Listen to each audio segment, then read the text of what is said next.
Chapter 385, a story about love. Looking at the dark sky being lit up by streaks of lightning, Derek didn't knock on the doors of the few acquaintances he knew. Instead, he walked along the broadest road and walked all the way to the training field at the edge of the City of Silver. After each exploration team returned, they were forced to stay here for a certain period of time. Not only would it be convenient for them to communicate and report on the things they encountered in the darkness, but they would also be quarantined in a tactful manner to guard against strange things that might latch onto any member's body and suddenly erupt after a certain amount of time. This was the result of the City of Silver's 2,000 years of experience. It wasn't that complicated, but it was quite useful. As soon as he entered the training ground with the axe of Hurricane stuffed behind his waist, Derek Berg's eyes suddenly lit up. He saw the gorgeous elder Lovia, who seemed to be in her 30s, as well as two familiar faces that were his age.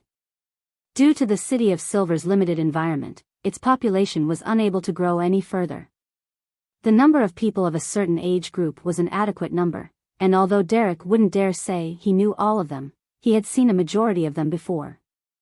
He was classmates and partners with some of them during general education classes and on the practice grounds.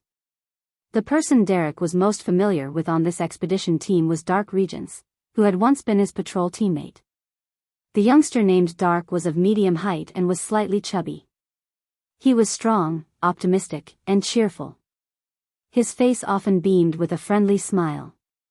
Currently, he was a Sequence 8 gladiator of the Giant Pathway. At this moment, the two parties were separated by a translucent wall that was as hard as steel, making it impossible for them to make any effective form of contact. They had to wait until the members of the exploration team were confirmed to have no problems before they could meet directly. Derek, who had become silent and withdrawn since the death of his parents, waved to Dark. Noticing this, the gladiator turned his head to the side and looked over. "Dark, how was it? You didn't encounter any danger, did you?" Derek shouted. The material used to create the black wall in that area came from somewhere that wasn't far from the City of Silver and was called Dark Amber. It was hard as steel, but at the same time, it possessed a certain degree of transparency and had properties that made it good for transmitting sound. Derek's speech went through unobstructed. Derek imagined that Dark would definitely smile brightly and wave his arms out of habit, saying, "Take a look, I'm not injured at all, so shouldn't it be obvious that we didn't meet with any danger?" It was nothing. Hearing his voice, Dark walked a few steps closer to the wall and answered with a smile, "No, everything went smoothly." Looking at his smile without any faults, Derek suddenly felt a chill run through his body. It was just like he was camping in a ruined tower or a ruined city at night. Darkness was all around him as they accumulated into overwhelming horror. Inside the Quelag Club, Klein and Dr. Aaron agreed on the remuneration, £2. I have to say that a doctor's money sure is easy to earn.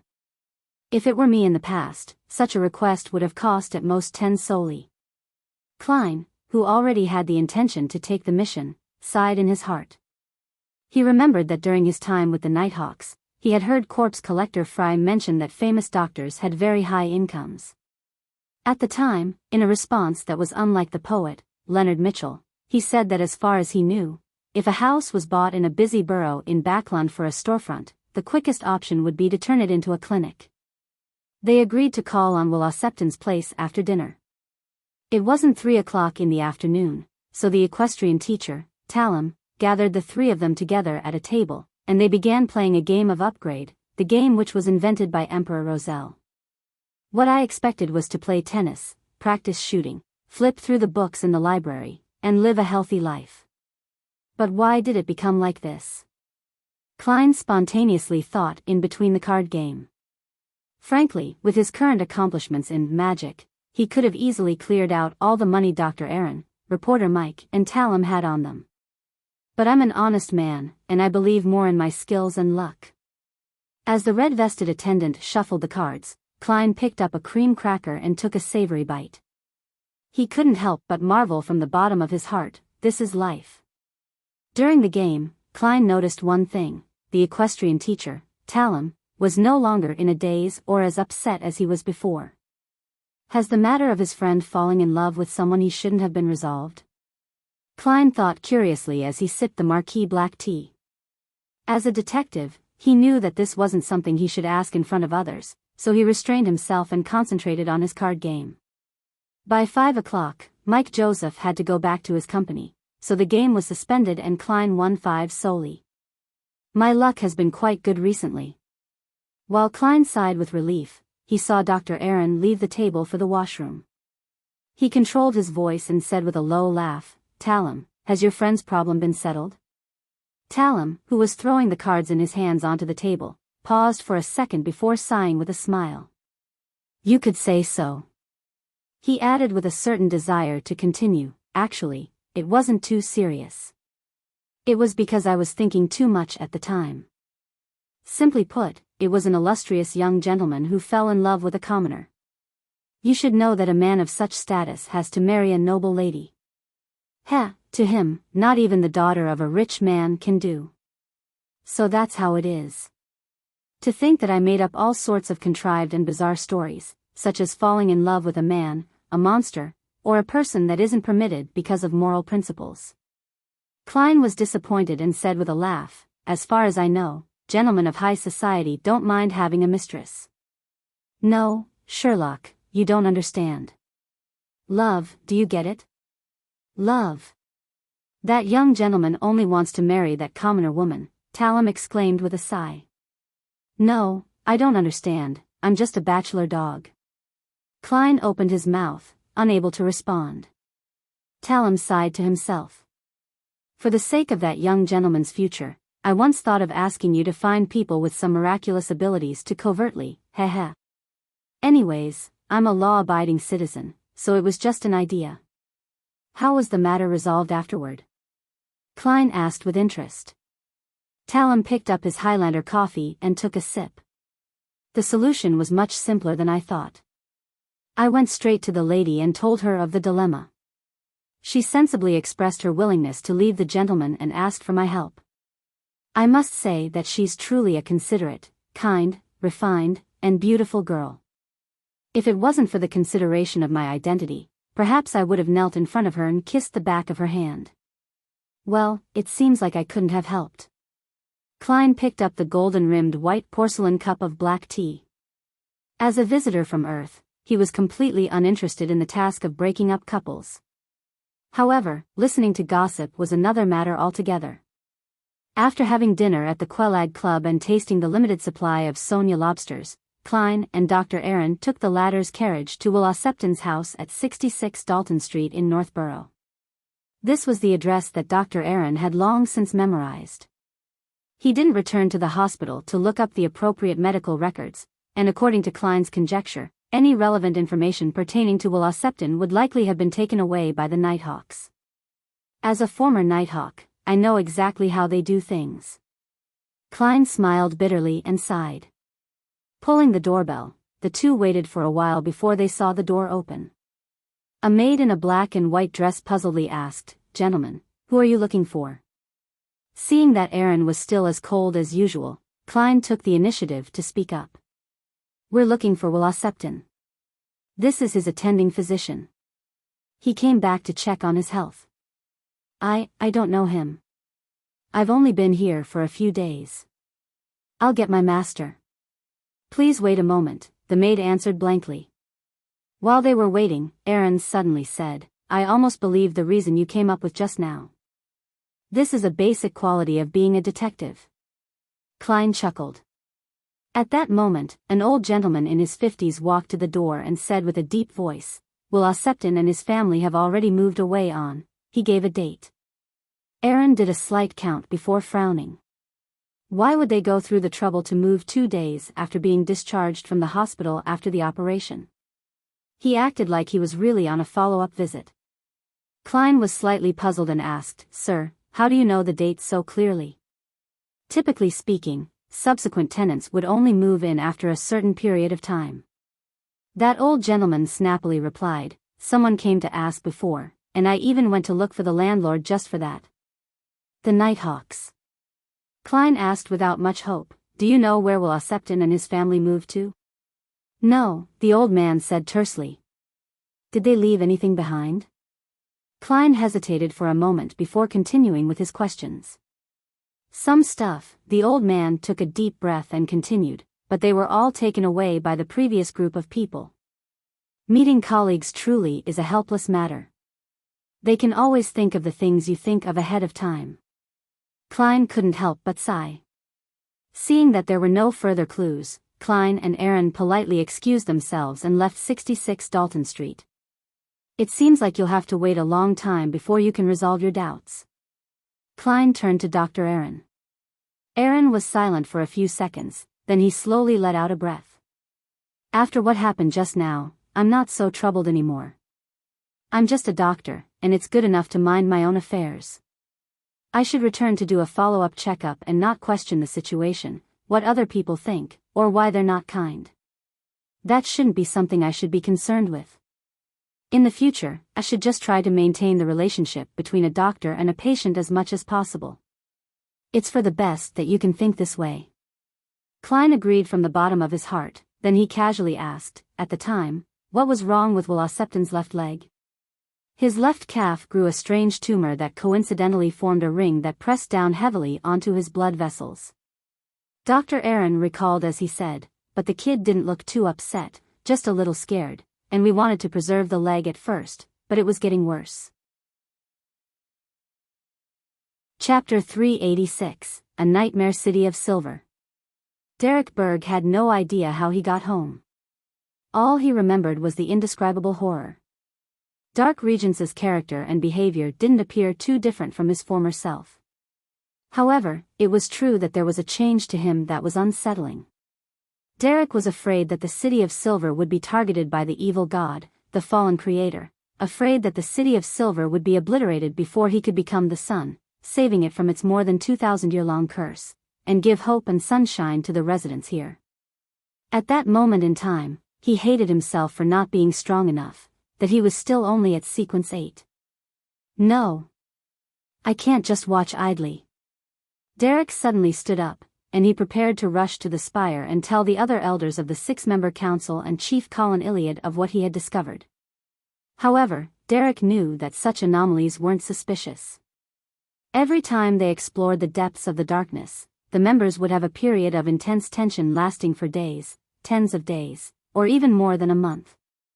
In addition, the uninhabited desolate plains and the hopeless journey would bring about extreme depression. In addition, in order to be safe, the members of the exploration team wouldn't be allowed to release any sexual urges that had been pent up during their excursions, which caused them to act differently after every exploration. If they ended up with more than half the team ending up dead or injured, a huge change in personality wasn't a rare occurrence. The manner of handling such people could only be dealt with via the usual quarantine and treatment with almost zero exceptions. The City of Silver had the first 3 sequences of the Dragon Pathway, so there was no lack of psyche analysts. Derek rushed to the door and suddenly slowed down. He knew that this method of reporting to the 6-member council might not be effective. It would likely arouse suspicion, and there might even be the threat of being targeted by the shepherd, Elder Lovia. After pacing back and forth for more than 10 seconds, Derek gritted his teeth and pulled the door open. He felt that he had to warn the elders of the 6-member council, even if it would be a huge risk for him. For the vast majority of the residents of the City of Silver, sacrificing their lives to maintain the existence of this city and the continuation of this civilization was the belief that was ingrained into their bones. Selfish people often didn't live long in such environments regardless of whether it was outside or inside. Of course, Derek wasn't completely reckless. Under the tutelage of the members of the Tarot Club, especially the Hanged Man, he clearly understood that there were times when one had to be patient, protect himself properly, and avoid unnecessary sacrifices in order to better defend the City of Silver. I'll only talk about the abnormality I observed. It shouldn't be dangerous. Derek consoled himself, running faster and faster. Finally, he saw the spire that represented the highest authority in the City of Silver. He found a Beyonder on duty and made a request to meet with the chief. To Derek's surprise, the Beyonder didn't ask the usual questions. After simply passing on the information, he was led up the stairs to the chief's room. Very strange. It's different from before. Derek felt that the changes in the details made him more uneasy. Entering the room, he saw Chief Colin Iliad standing in front of a wall. This tall elder, with his deep blue eyes and messy white hair, had his back facing two swords that hung on the wall. He wore his usual flaxen-colored shirt and brown coat, and it was hard to believe that he was an expert who had successfully hunted many devils and monsters. Derek Berg, what matter would actually require you to tell me it, face to face? Colin asked in a deep voice. Your Excellency. Derek saluted. I met the team that was sent to explore that temple at the training grounds today. I found that the dark regions I know has experienced a strange change. He's no longer as cheerful as he was before, and his smile is as polite as a stranger's. Also, Elder Lovia doesn't frequently change the way she speaks like she usually did. Colin looked deeply at Derek and asked in a low voice, just these two things? Yes. Derek lowered his head. I think there might be something unusual about that. Colin waved his hand and said, I got it, I'll get Aflor to do an investigation. You may return. In the future, you just need to report such matters to the Guardian of the Spire directly. Aflor was the City of Silver's most experienced psyche analyst who was closest to Sequence 6. It was a pity that there was no potion formula after Sequence 7. After receiving such an answer, Derek left gloomily. Looking at Derek's back as he disappeared by the door, Colin sighed in disappointment. After talking to Dr. Aaron about Wuxia situation for a while, Klein got off the carriage and took the steam metro. After 3 stops, he arrived near Minsk Street and switched to a trackless public carriage to return home. As it was still early, he used divination to confirm that the previous tenant wasn't lying, and then he diligently continued to study the Book of Secrets. Ever since he had obtained this mysterious book, Klein's use of the mysterious space above the gray fog became more and more ingenious as he completed many more outstanding techniques. What limits me now is my own sequence, my own strength, and spirituality. Late at night, Klein hid the Book of Secrets and went to the bathroom to wash up, in preparation for bed. That night, he slept soundly. Even the church bells in the morning only made him turn over. Winter is the best time to stay in bed. Klein grunted and got up. To reward the hero bandit Dark Emperor, he had a sugared hard-boiled egg and strawberry jam he specially bought to match with white bread. Just as he was enjoying his meal, the doorbell suddenly rang. Didn't I tell Mike to come after breakfast? He took a sip of the sweet soup and wiped his mouth with a napkin. According to his agreement with reporter Mike, he would only arrive half an hour after breakfast before they began interviewing the rescued girls of Eastborough. If Mike didn't appear after half an hour, then it meant that the matter would be delayed by a day. Klein walked to the door, but before he could reach out his hand, the outline of a visitor appeared in his mind. He wasn't reporter Mike Joseph but Dr. Aaron Series. Good morning, Aaron. Did you sleep late last night? Klein noticed that Aaron's face was pale, so he quietly activated his spirit vision to take a look. Aaron took off his hat and cane and started to take off his coat, but the cold air in the room stopped him. Klein laughed dryly and said, As you know, I'll be going out today. Mike might come looking for me, so I didn't light up the fireplace. Aaron nodded and didn't say anything else. He followed Klein into the living room, found a seat and sat down. Sherlock, I had a nightmare last night. I dreamed about that child, Wuxia. Nightmare? This is within the limits of my knowledge. I'm a professional when it comes to interpreting dreams, far more professional than deduction. Klein leaned forward, clasped his hands, and said, What kind of nightmare? Aaron recalled and said, There are some details and processes that I can't remember. What I remember most is a tall, pitch-black steeple with a huge silver snake coiled around it. It was moving slowly, looking at me with its cold, merciless red eyes. I don't know why, but I entered the steeple, and I would go up the stairs and, at other times, down the stairs, going through walls after walls, and one locked door after another. Finally, I found the child called Wuxia in a dark corner. He hopped a few steps on one leg and curled up against the wall, with tarot cards scattered everywhere beside him. When he saw me, he was scared and happy. He called out, "Der Aaron." The whole dream was roughly like that before I woke up. Klein listened attentively and thought for a while before asking, "Did Will Septon say anything else?" Aaron frowned and thought before suddenly saying, "Yes," he said, "Der Aaron, a snake wants to eat me." Following that, a giant silver snake hung down from the ceiling, its head facing me. Its mouth was very big, but it has no teeth, no tongue, and it was completely blood red. Silver giant snake. A pitch-black steeple. Will Septon protected under layers of protection. Klein said to Dr. Aaron in a measured voice, "It's not a very strange dream. It likely has you subconsciously sensing some kind of predicament he was in while you were talking to Will Septon, that he was being threatened by something. That's why you dreamed of something like this, a child hiding in the depths of a tall steeple, behind countless walls and doors, huge silver snakes coiling around the top of the steeple." As a detective, we know a little bit of psychology. It's also often talked about in the newspapers. What I don't understand is why you didn't have such a dream until today. Klein didn't lie about his interpretation, but he didn't reveal the possible true reasons behind it. Aaron opened his mouth and said, "I was in too much of a hurry just now and forgot to mention something." As he spoke, he took out a leather wallet and took out a fairly exquisitely folded paper crane. After realizing that Will Septon and his family had moved away, I remembered that he had given me this before he left the hospital, saying, "Doctor, this will bring you good luck."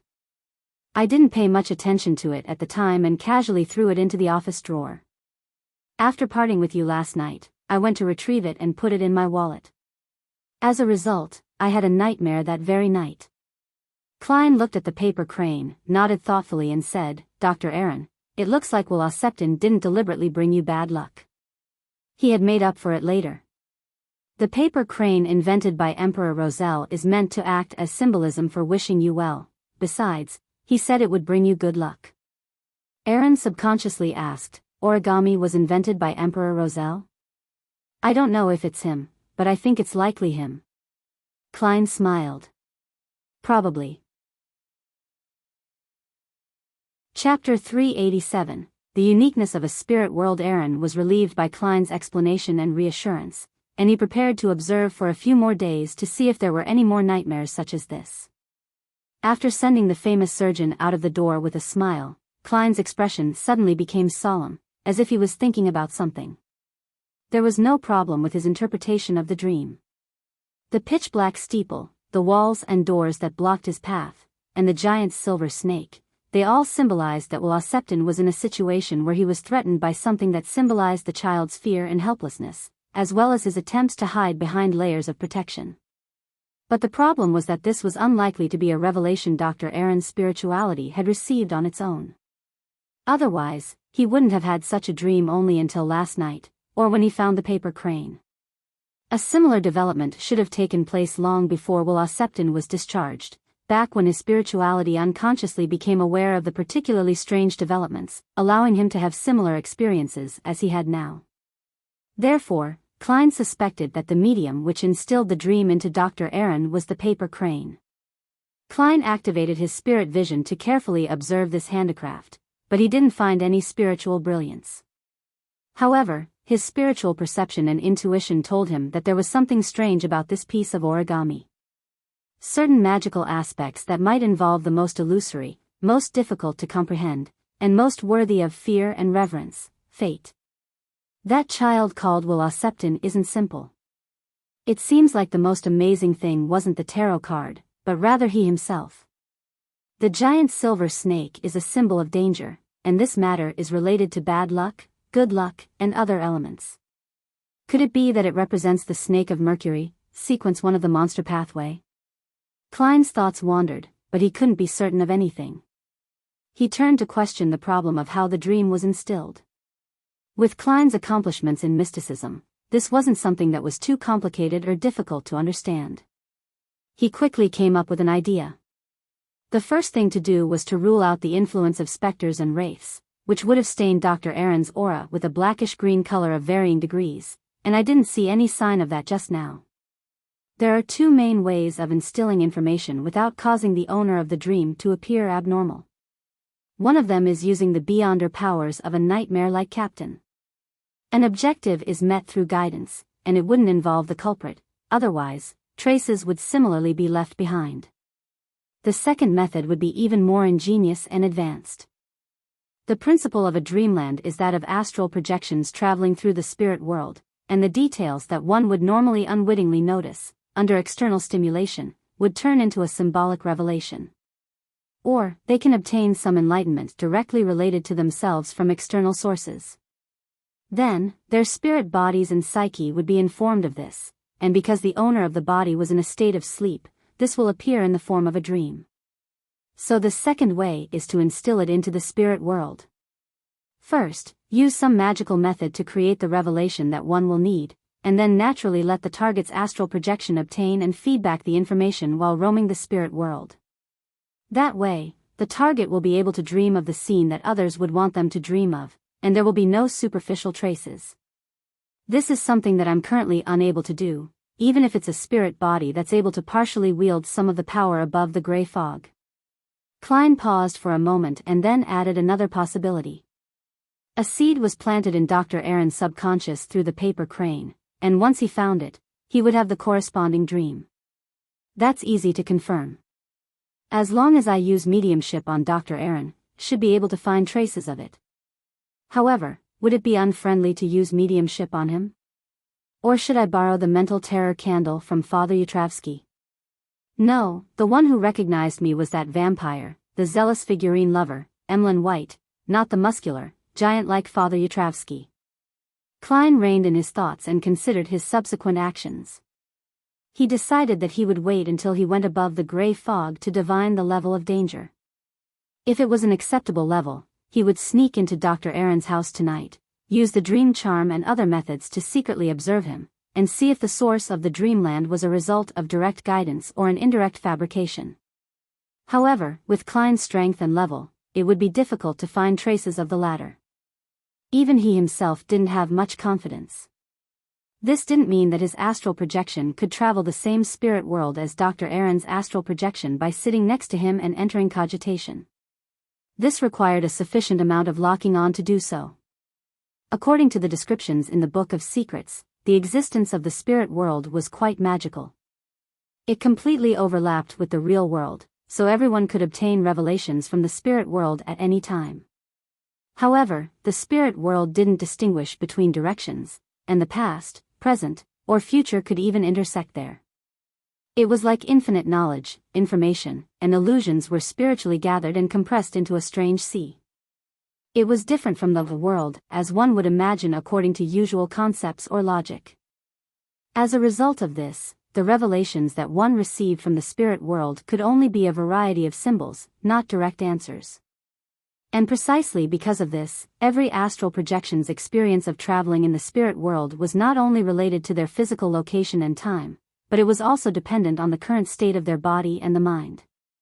Without locking onto the corresponding location, it made it impossible to lock onto and find a person's astral projection in the spirit world, even if one was physically next to them. This was also the reason why the astral projection's movement in the spirit world was limited and one doesn't dare to venture too deep. Once it got lost and was unable to return to its body, its owner would become a retard and, even more seriously, a vegetable. It was even more difficult to use the spirit world as a springboard for transference. If one wasn't careful, then they would lose their way and never be able to return to the real world until they rot to death. Phew. Klein exhaled, temporarily throwing the question to the back of his mind. He took out his pocket watch and looked at the time. He realized that he had been thinking too long, that his breakfast had already turned completely cold, and that the fact that reporter Mike hadn't arrived yet meant that the commission was likely to be delayed by a day. In the spirit of not wasting anything, Klein finished the rest of his meal and then went above the gray fog to make a divination. He was surprised to find that there were no revelations indicating danger at all. After doing all of this, the appointed time had passed. Without any hesitation, he changed into a heavy jacket, put on his cap, grabbed the vocabulary book, and left 15 Minsk Street. His initial plan was to accompany Mike Joseph to Eastborough for an interview and find an opportunity to hint at Old Kohler to not mention his promise of helping Liv find her daughter. As for Liv's family, he let Old Kohler do the reminding. And now, after Mike had pushed back the interview by a day, Klein was even more at ease, no longer worried about any mishaps or mistakes. With the address mentioned by Old Kohler, and according to the revelation from divination, Klein entered the depths of Eastborough, and under the watchful, wary, numb, or greedy gaze of the crowds, he found the room on the 3rd floor. There were 2 bunk beds here, and there were also some old and worn bedding on the floor. Every empty space was filled with sundries. Klein looked directly at the bottom bunk of the innermost bunk and called out, "Old Kohler." With a swoosh, Old Kohler sat up and leaned towards the door in pleasant surprise. "You really came. After sending you that letter yesterday, I already guessed that you would come looking for me today, so I didn't go to the dock. I've been waiting at home all this time. Well, I don't have to think about how to fabricate the lie about why I came straight here to find you." Klein looked around and said, "Old Kohler, with your current income, you can definitely rent a better room and move to a better place. Why did you only change your bed from the floor to a bunk bed?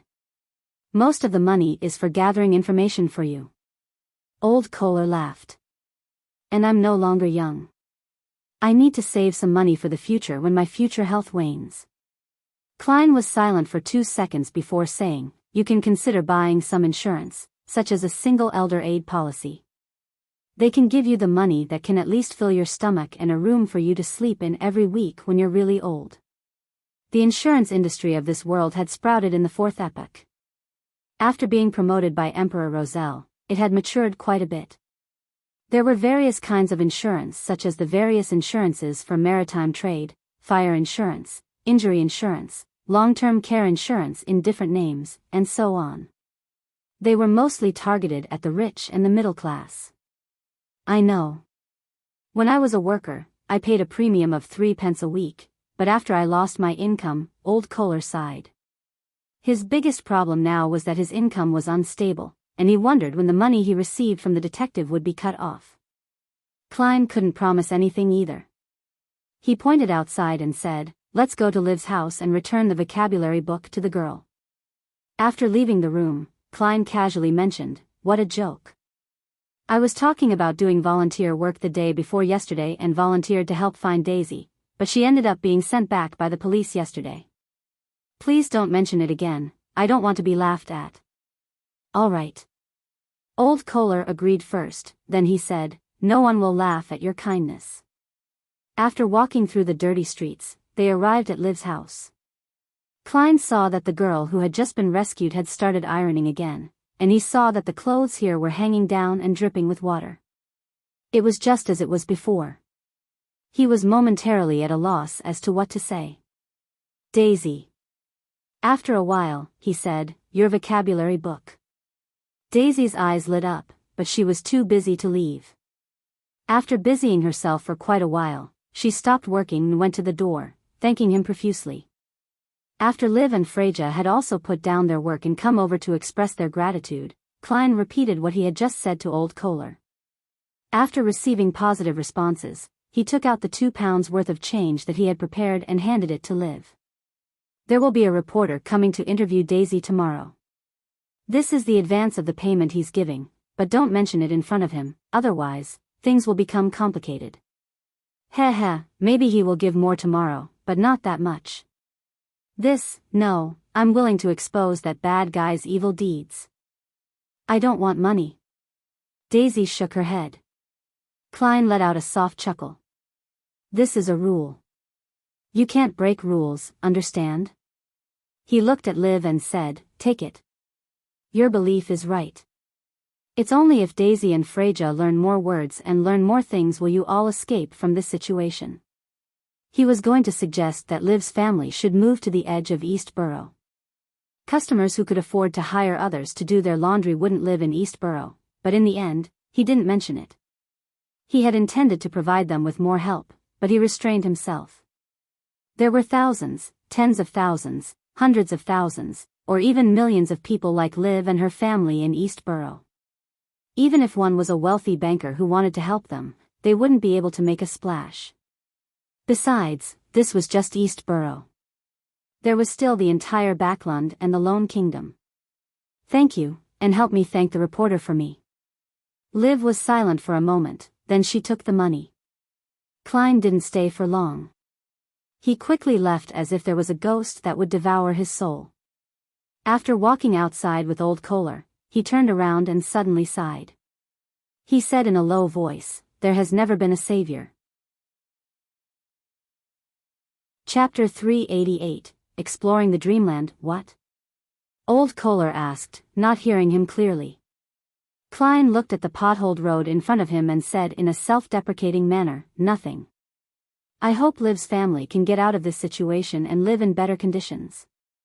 He had indeed voiced out his thoughts. Being one of the inheritors of the Foodaholic Empire's new era, it was perfectly normal for him to think of a revolution, to mobilize the masses, and to change the world.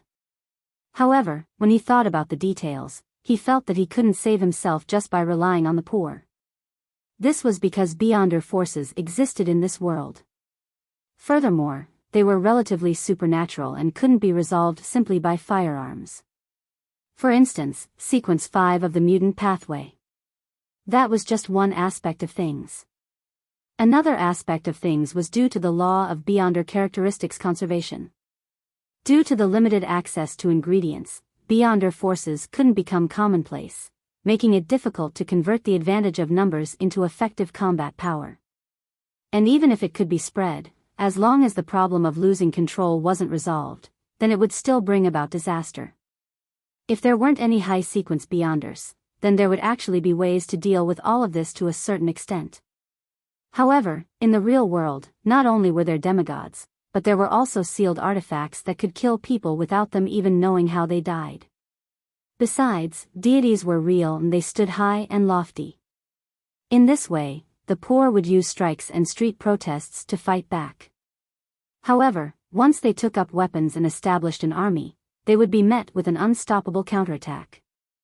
It wasn't impossible for a large-scale natural disaster to occur, one that would affect people psychologically. The only ones that were on par with the official Beyonder organizations were mostly secret organizations. Typically, they were related to evil forces, so by joining hands with them, death might not even be the most tragic ending. Therefore, to embark on the path of revolution, the most hopeful road to success was to get the support of one or more churches. How many concessions could be obtained through simple strikes and street protests while still meeting the vested interests of those involved? Bribery would be much easier. However, the incident regarding the true creator, who almost made use of the miserable situations of the poor to descend upon Backland, has seemed to stir the Church of the Evernight Goddess and the nobles who were aware of the situation. I can see that from the investigation mission that Mike had accepted and the information provided by Miss Justice. Klein's thoughts lingered on East Borough, the dock area, and the factory district. In the end, he couldn't help but let out a laugh and sigh in his heart. After all the ideas that come to me, it seems that only through the threat of an evil god's descent can the poor's situation be improved. However, the evil gods are also the ones who can't wait to draw on their flesh and blood, existences that devour their souls. They're the ones most likely to bring a disaster that no one can escape from. What wonderful irony. In Empress Borough, the opulent villa of Count Hall. As Dr. Escalante had upcoming matters she had to attend to, Audrey had brought forward her second psychology lesson for the week. Susie, more excited than she was, had long rushed into the study, even leaving the ball game she usually loved the most aside. Audrey purposely displayed her curiosity during this lesson, occasionally asking Escalante about psychology related to mysticism. At the end of the lesson, Escalante finally spoke after some deliberation. "Miss Audrey, we've organized a seminar on this subject. Many members have specialized in the intersecting field of psychology and mysticism. Are you interested in joining?" "Of course." Audrey nodded and answered without the slightest sign of hesitation. It perfectly matched her predetermined innocent and curious personality that she had set for herself. Escalante smiled. "Remember to keep this a secret. You know that your elders have a strong prejudice against the study of mysticism. I'll bring you there for the next lesson." No problem. Audrey gave her consent with a hint of excitement. After sending off Escalante, whose hair reached her waist, out the study, she closed the door behind her, faced the mirror by the bookcase, and remained silent for 2 seconds. Following that, she lifted up her skirt and took a step and did a swirl from a court dance. Then, looking at herself in the mirror, she sweetly smiled and said, "Audrey, you're great." Audrey knew that she had taken the first step in entering the Psychology Alchemists. Although the seminar was most likely an outer circle, and there would definitely be a lot of tests to follow, this really made her open the door to the Psychology Alchemists. In the process, she didn't borrow strength from the outside world, but instead, she relied solely on her observation and performance to perfectly hide it from psychiatrist Dr. Escalante. Therefore, she was very proud of herself. That seminar sounds interesting. Susie leaned over and wagged her tail. Audrey, can I join? Join? Looking at this golden retriever with its wicked round eyes, Audrey immediately sank into deep thought. She dragged out a terse acknowledgement. I can't do it at the moment, Susie. Why, you're too conspicuous. At this point, she changed the topic of their conversation and said with a slight smile, but I can bring you along. On Saturday night, taking his master key in his black cane, Klein walked out of 15 Minsk Street. Without the ladder, he didn't think that he would be able to return today. He was going to find Dr. Aaron, enter his dream, and find out how the nightmare regarding Septon came about. As for where Dr. Aaron lived, he had already found out yesterday, 3 Birmingham Road, Hillston Borough. By the time Klein arrived, it was past 11 o'clock and the neighborhood was dark and silent. After tossing a coin and performing a divination, Klein passed through the outer bars, walked around to the side, and used the master key to open up an invisible passage through the wall into the dark corridor. With his agile steps, he quietly went up to the second floor and hid in an empty guest room. When it was clear that Dr. Aaron and his wife were asleep, Klein entered their bedroom through the wall. The first thing he did was take out a slumber charm and mutter the incantation, making Dr. Aaron's wife really fall asleep, preventing her from suddenly waking up and disturb what he would subsequently do to her husband. Then, Klein sat down on a chair in front of the dresser, held the dream charm in his hand, and whispered a word in ancient Hermes, crimson. As soon as he finished saying that, he felt the charm in his palm become light, as though it had become a weightless illusion. As his spirituality poured in, a transparent flame wrapped around the charm, burning a deep and serene black. Driven by Klein's will, the blackness spread out, enveloping both Dr. Aaron and himself. Klein quickly entered a cogitation state and saw the endless darkness and the single oval-shaped light. His spirituality extended out and touched that illusory and hazy object. The world around him suddenly turned upside down and twisted, and Klein found himself on a barren plain, with pitch-black stones at his feet and not even a blade of grass. In the center of the plain stood a black steeple with a huge silver snake coiled around it. It had its head reared up, and its red eyes stared coldly in their direction. Unlike what Dr. Aaron had described, the silver serpent had no physical scales, and its body was covered in dense patterns and symbols. They were all connected to each other into what seemed like wheels, and there were different symbols around each wheel. The giant snake's tail and head's wheels were each halved, looking incongruous, as though they could kill a person with obsessive-compulsive disorder, but Klein imagined that if the giant silver snake could bite its own tail with its mouth, the wheel would be complete. It wouldn't be disconnected, and there wouldn't be any more changes. Next to Klein, Dr. Aaron stared blankly ahead, moving closer and closer to the dark steeple. I can now confirm that no one is guiding Dr. Aaron. That excludes Nightmare beyond her powers. Klein quickly made a judgment. He didn't stop Dr. Aaron, but he followed him towards the black steeple and the silver snake. The two of them had only taken a few steps when their target had already appeared before them. The giant silver snake had its upper body bent down, as though it was considering how to enjoy the dessert that was delivered to its mouth. Its mouth opened wide, but there was no putrid smell coming from it. Its red eyes were cold and merciless, looking at everything like they were nothing more than prey, yet, it didn't have the slightest hint of bloodlust or cruelty. In front of it, everything seemed puny and equal because of their insignificance. In the end, the serpent didn't launch an attack. Klein followed Dr. Aaron through an old, rotting wooden door and into the darkness of the tower. As Aaron had told him, the layout was abnormally confusing and chaotic. The stairs spiraled up and down, and the halls, libraries, and rooms were normal, inverted, and some were embedded in other parts. It was a building that couldn't possibly exist in the real world. After passing through the doors and walls, Klein had no idea where he was in the Black Tower. Perhaps he had reached the top or perhaps the basement. In the rich darkness, he suddenly noticed a figure curled up in the corner in front of him.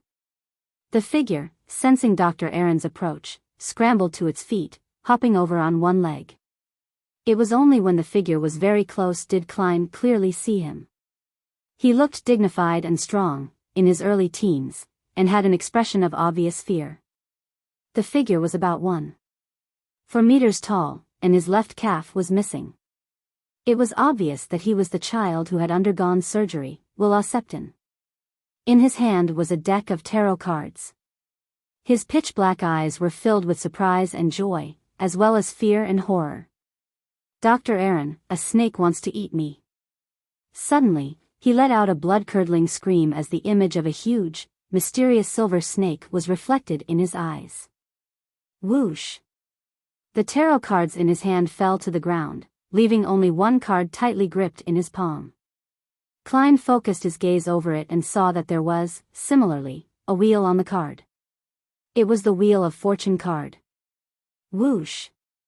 The dream shattered instantly, and Klein found himself still sitting in a chair in front of the dresser. Chapter 389, Nighthawk. The crimson moon outside the window was obscured by the clouds, its moonlight that penetrated through the curtain barely outlined the large objects in the bedroom. The darkness and intensity became the main theme of the room. Klein sat in such an environment and was in no hurry to leave. He looked at the sleeping Dr. Aaron and began to analyze the images he had seen in the dream. Wuxia eventually held the Wheel of Fortune card in his hand. And in such a dream, everything symbolizes something. It's a revelation obtained by one's astral projection. In other words, Wuxia's matter is related to fate. Furthermore, that giant silver snake might very well represent the snake of Mercury.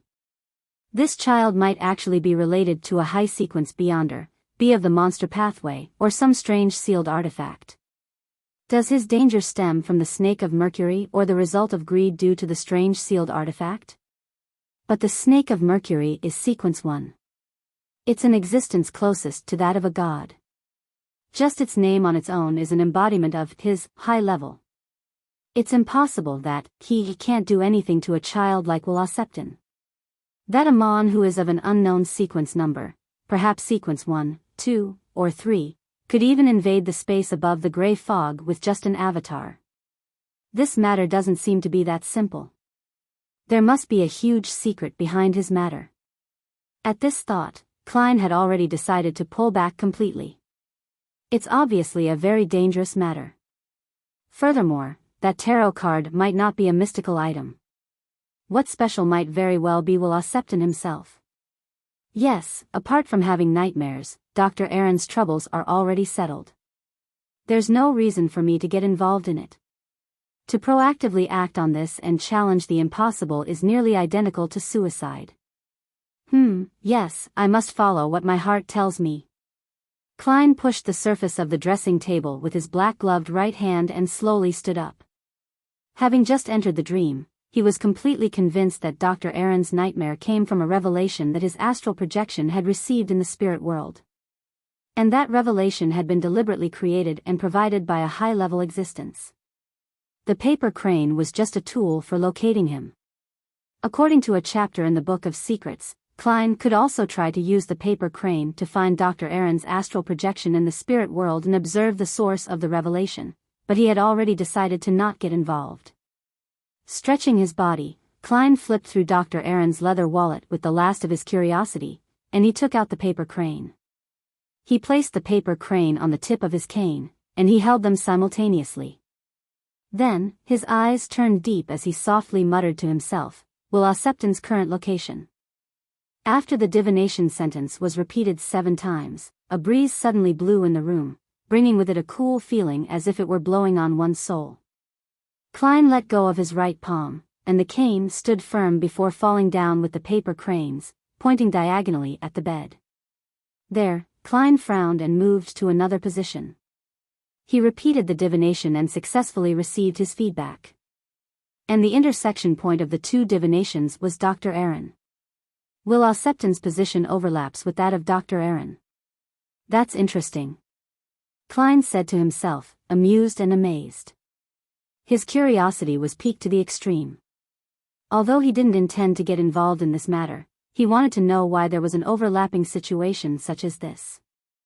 Why don't I bring the paper crane above the gray fog for divination?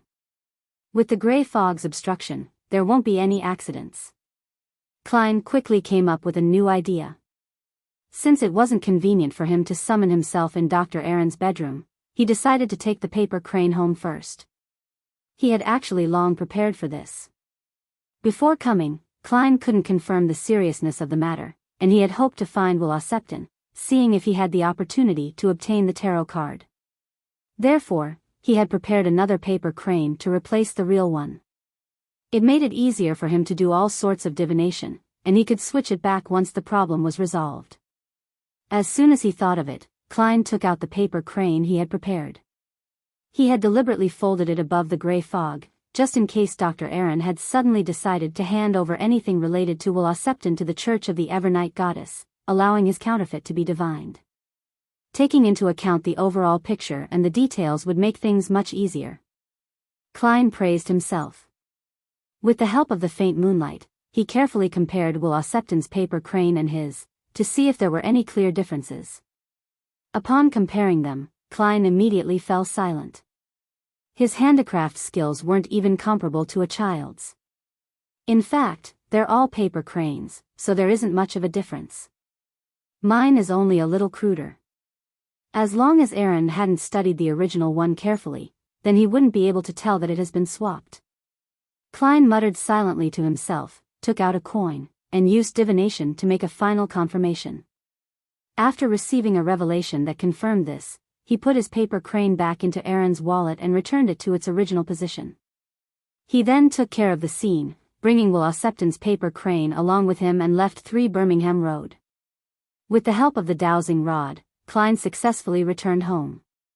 While he was taking a bath, he summoned himself and brought the paper crane along with the master key above the gray fog. Sitting in the quiet and empty palace hall, he picked up the paper crane and carefully examined it for a few seconds, but he didn't discover anything abnormal. Then, with a pen and paper, Klein wrote the same divination sentence as before, Will Septon's current location. This time, he switched to using dream divination, and he was pleasantly surprised to see an image appear in the world of the gray fog. It was a dark room. A strong and dignified Will Septon leaned against the desk with the help of a chair by the window, and he looked out at the scenery with his pitch-black eyes. He held a stack of tarot cards in each hand, and beside them, there was a pile of wooden blocks. The wooden blocks formed a ring-shaped snake that connected itself from head to tail. The scene outside the window was just as dark, and there was the faint sound of flowing water. The dream ended here without a sound. Klein opened his eyes, tapped the edge of the long bronze table with his finger, and he said to himself, that Ouroboros-like snake is indeed the snake of Mercury? That means it's the snake of Mercury which represents fate. There was the sound of running water outside the window. Does that mean that Will Septon's current position is close to the Tussock River? Previously, when I divined his position, was the overlap with Dr. Aaron caused due to interference by fate? Seeing that divination above the gray fog could only receive a revelation of this degree, Klein was no longer troubled by curiosity. He barely interpreted the situation and planned to exchange the paper crane tomorrow night.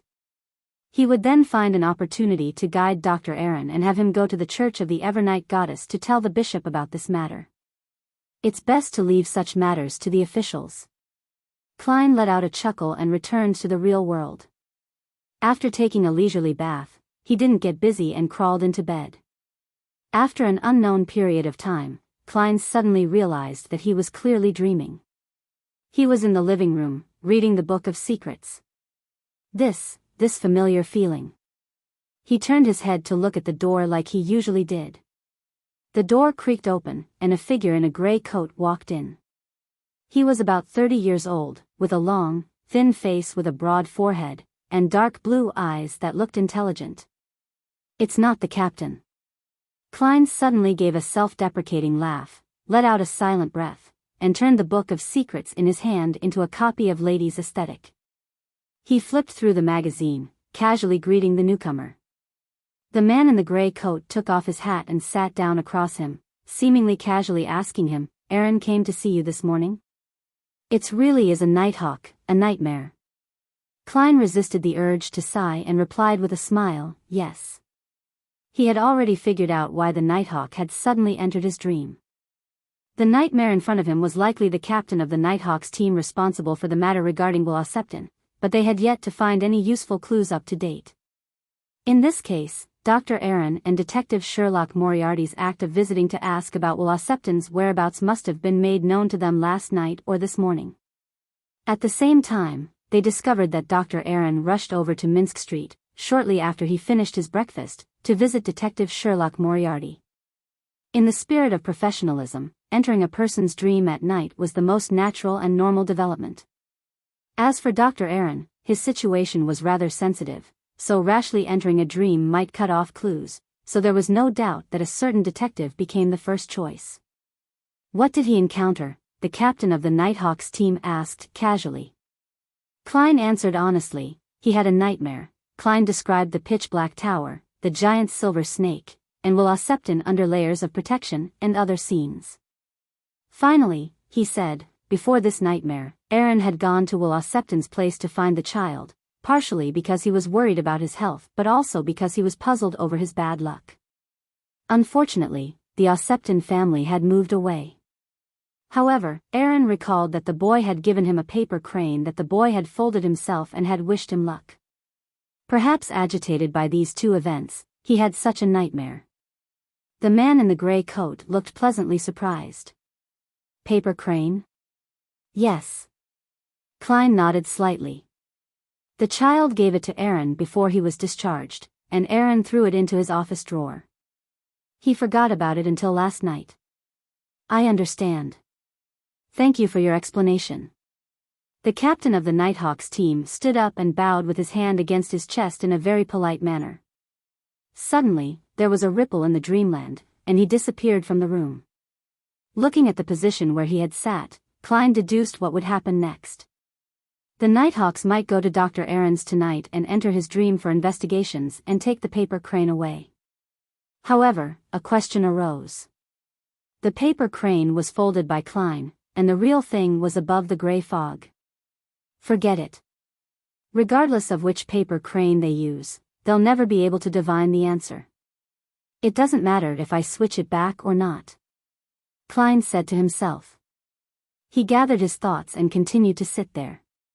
He wasn't in a hurry to leave the Dreamland, and he stared blankly for a long time. After a while, the corners of his mouth curled up as he softly sighed. How nostalgic. Chapter 390, Anticipation. On Sunday morning, shortly after Klein finished his breakfast, he heard the doorbell ring as he had expected. But to his surprise, it wasn't just reporter Mike Joseph. Dr. Aaron was with him as well. "Sherlock, I had that nightmare again last night. I don't think it's normal." Aaron didn't keep matters a secret even with Mike around, revealing it the moment he entered the living room. Without waiting for Klein's reply, he took out his wallet and took out a paper crane. "Do you think this is the problem? Ever since I found it and started to carry it with me, I've been having nightmares." Klein nonchalantly glanced at it when his expression froze suddenly. If he hadn't been a clown in the past and had great control over his facial muscles, then he might have revealed an undisguised smile in front of the reporter and doctor. "Yes, a smile. This paper crane is even uglier than the one I made." This was the first thought that came to Klein's mind. At that moment, he had the urge to cover his face and sigh. Could having poor handicraft skills be a tradition of the Nighthawks? There was no doubt that the paper crane in front of him was the result of another switch. After receiving accurate information from Klein, the Nighthawks had seemingly sneaked into Dr. Aaron's bedroom without any delay and switched their folded paper crane for the one in his wallet. But what they didn't expect was that the one in the wallet was also a fake. It was folded by Klein above the gray fog and appeared rather crude. I feel an inexplicable sense of joy. Klein glanced at Dr. Aaron, who didn't notice it, cleared his throat, and said, "Perhaps. I suggest that you go to the cathedral again and talk to the bishop you previously talked to. We need to believe that the gods that we believe in are always watching over us." As he spoke, he drew a triangular sacred emblem on his chest. After the nightmare had left last night, Klein had specifically gone above the gray fog to divine if it was dangerous having switched the paper crane. The result was that it was very safe. Thus, he was now able to make this suggestion with great interest, in an attempt to tease his former colleagues. I wonder how they would feel seeing the paper crane that they didn't fold very well returned to them. Klein placated Dr. Aaron in all seriousness and turned to the reporter and said with a smile, "Mike, to tell the truth, what I really want to advise Aaron to do is to go see a psychiatrist, but faith can certainly soothe his soul." "You're not being frank at all." Mike laughed. "All right, let's go." The next day, Klein accompanied the Daily Observer reporter into East Borough to interview the rescued girls. With a full £1 as payment for the interview, no one refused it, not even some of the abused girls. In this interview, Capam's sin was the main focus. The current situation of the girls was another main focus. The former made people angry, while the latter left people feeling heavy. Daisy was actually lucky enough to be able to return to work when she got home and use her labor to barter for food. Less than a third of those who were rescued were like her, and most of them were the kinds with some savings at home, and they were in a position that allowed the traumatized women to heal and have time before they sought out suitable jobs. As for the other 2/3 of those rescued, they had to continue working hard in order to survive. And in the face of the mass unemployment of textile workers, they were often only able to find temporary jobs with low wages. Those with parents and siblings who hadn't lost their jobs were still okay, at least, they were able to help each other, barely filling their stomachs. The families in less optimistic situations had already begun to walk the path of street girls, as though they had never been rescued. Their act of betraying their bodies once was perhaps only for some food. This caused Mike to turn silent like before, and it was only when it was dark and once he left East Borough before his spirit returned. He thanked Klein. "Sherlock, it's all thanks to you. Otherwise, I definitely would have been blackmailed today by those rogue gangsters." "Isn't that why you hired me?" Klein smiled politely without any complacency. With Old Kohler informing them beforehand, Old Kohler and Liv's family hadn't revealed that he had helped search for Daisy for free. Especially when Daisy, who was pretty smart, was asked if she knew any relatively special people, she answered directly, "Mr. Reporter and Mr. Detective." Mike nodded sluggishly and walked on in silence for a long time. Before he boarded the carriage, he suddenly let out a sigh. "I would like to make a call in this report for the government to use Capam's estate to set up a bursary fund, which will use the annual income to help the rescued girls and others who have been harmed by Capam to get them out of their predicament. Although Capam's safe had already been robbed clean by the hero bandit, his greatest wealth is the property he bought. These should have all been obtained illegally." Klein listened carefully, gave Mike a deep look, and said in sincere praise, "You're the best reporter I've ever met. There are plenty of reporters like me. There are always idealists in the world." Mike sighed. With that, he paid £10 to Klein and took off his hat and waved it. As he watched the reporter get into the rental carriage, Klein was about to take a public carriage in the other direction when Mike suddenly opened the window and asked with a gibing smile, "Sherlock, I'm not the only reporter you know, am I?" Klein was stunned for a moment, then he laughed. "Guess." "City of Silver." Like a trapped beast, Derek Berg paced around the room in anxiety. He felt that the chief wasn't paying enough attention to his report. He was worried that the exploration team members, who had been affected by the fallen creator to an unknown extent, would cause devastating damage to this city that had lasted for 2,582 years in the darkness after their quarantine. In such a situation, he was eager to obtain advice from Mr. Hanged Man, Miss Justice, and company, who were rather familiar with the fallen creator. This was the tarot gathering he anticipated the most. Wait a little while longer, just wait a little longer. If Mr. Fool doesn't summon me, I will pray directly to him. Derek tried to calm himself down, but his pacing didn't slow down one bit. Suddenly, he saw the endless gray fog and heard the messianic voice say, "Prepare for the gathering." With a sigh of relief, Derek sat down on the edge of the bed carefully and lay down, pretending to be ready to sleep due to exhaustion. After silently counting 1,000 rapid heartbeats, he waited for a while before he was engulfed by the illusory dark red light. At that moment, Derek's room was abnormally quiet. Lightning streaked across the sky outside his window, keeping the darkness away from the land. Suddenly, by the corner of his bed, a black figure squirmed and extended, taking the shape of a human. The dark figure quickly grew tall and quietly looked down at Derek. He carefully observed him for nearly a minute, then withdrew without gleaning anything. In the corner, the shadows remained the same, unchanging. The endless gray fog lingered beneath his feet as usual. The long bronze table in front of him was mottled with green rust, but it didn't seem to be rotten at all.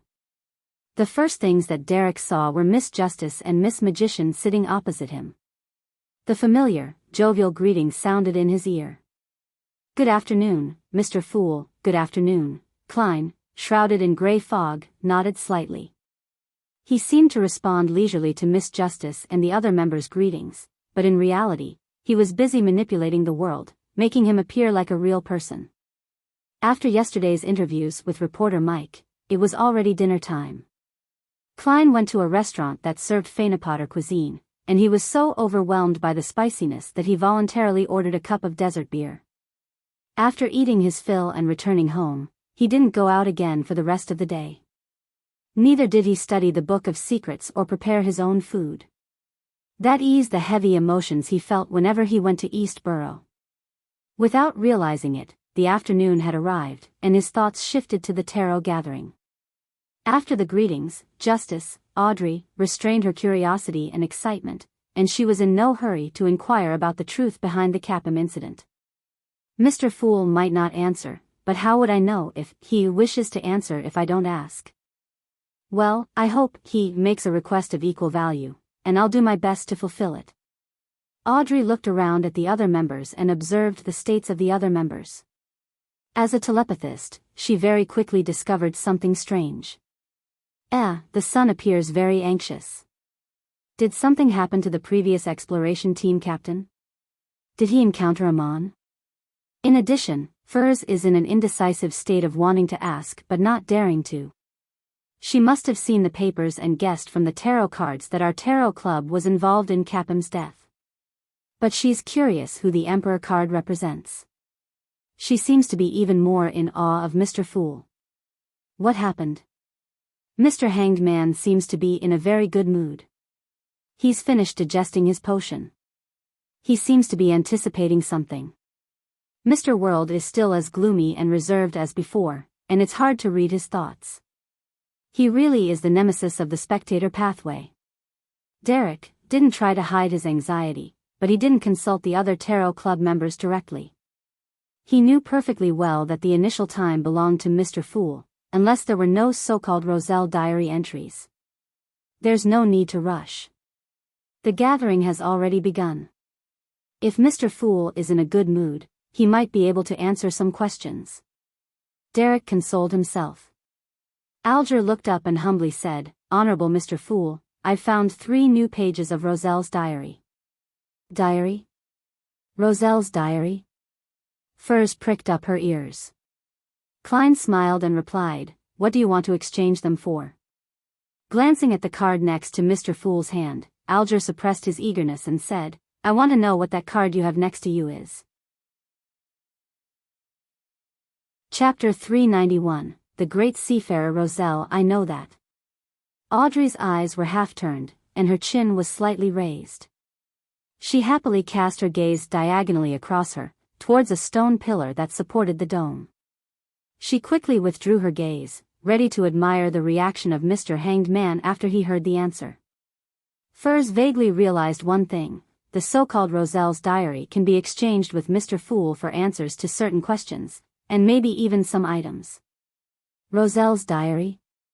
Is it referring to the notes that are written with Roselle's unique symbols that no one can interpret?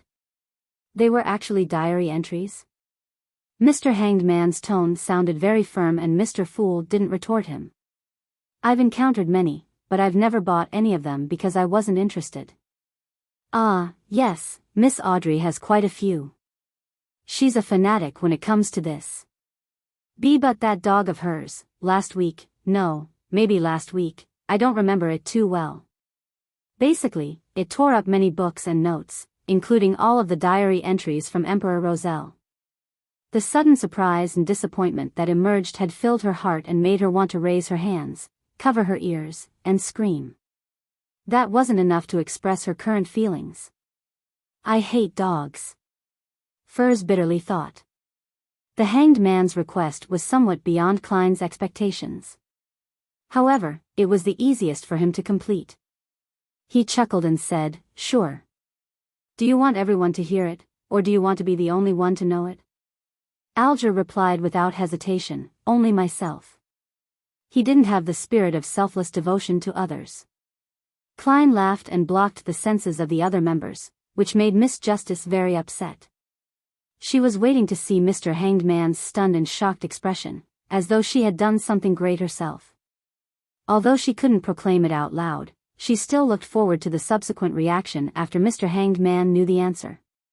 But now, that detestable Hanged Man has deprived me of this happiness. Audrey grumbled inwardly. Of course, she was very clear that his request was absolutely justified. But I already know the answer, she pursed her lips and thought. At this moment, Klein leisurely flipped over the card of blasphemy and held it vertically, allowing the Hanged Man to directly see the black-armored, crowned, and caped Roselle. It was common to see the portrait of Emperor Roselle, so Alger recognized him immediately. More importantly, there was a clear sign on the card saying, Sequence 0, Dark Emperor. Indeed. It's the rumored deck of cards, which contains the Paths of the Divine, made by Emperor Roselle. It's the original prototype of tarot cards. Sequence 0, Dark Emperor. Is this the lawyer pathway to becoming divine? Mr. Fool has been collecting Roselle's diary all this time, apparently in order to find clues to this deck of cards, and in a matter of months, he has already acquired one. Alger was surprised and delighted, as well as excited and agitated. All of a sudden, he inexplicably felt that the future of the Tarot Club was incomparably bright. Previously, he had only been intimidated by the mysteriousness and potency of Mr. Fool, and he had only held the notion of using the Tarot Club to exchange information and goods. But now, he began to think of the advantages that he and the other members could reap when Mr. Fool managed to collect all of Emperor Roselle's cards. At that time, the Tarot Club might become the most powerful secret organization. Alger couldn't help but look forward to the future. Then Klein said slowly, "A card of blasphemy." He then immediately removed the isolation barrier. As soon as she regained her senses, Justice Audrey immediately turned her gaze towards the Hanged Man. Through the blurred image, she could vaguely read the remaining shock, joy, and yearning from the other party. That's more like it. Audrey was immediately greatly satisfied. A card of blasphemy. Indeed, it's related to the blasphemy slate. Alger bowed his head in thought for a few seconds and began to conjure the 3 pages of Roselle's diary. Soon, the 3 yellowish-brown goatskin parchments were in Klein's hands. He casually lowered his gaze and started reading at a moderate pace. March 15th. I really am the protagonist. With just some archaeological clues and folklore, I've found a ghost ship left behind by the Solomon Empire in the Fog Sea's boundary at the Aurak Archipelago, the Dark King. It's really cool. There are some ancient books on it, including a treasure map pointing to some nameless island. That's the final settlement of a great noble of the Solomon Empire who was defeated and left the northern continent. Everything that he left behind is there. This treasure will definitely belong to me. March 19th. After much deliberation and consideration, I've finally decided to set out on a long voyage. After that, I'll enter the Royal Army as an officer, so it will be hard for me to have an opportunity such as this again. Edwards and Grimm are willing to take the risk and follow me into that foggy sea.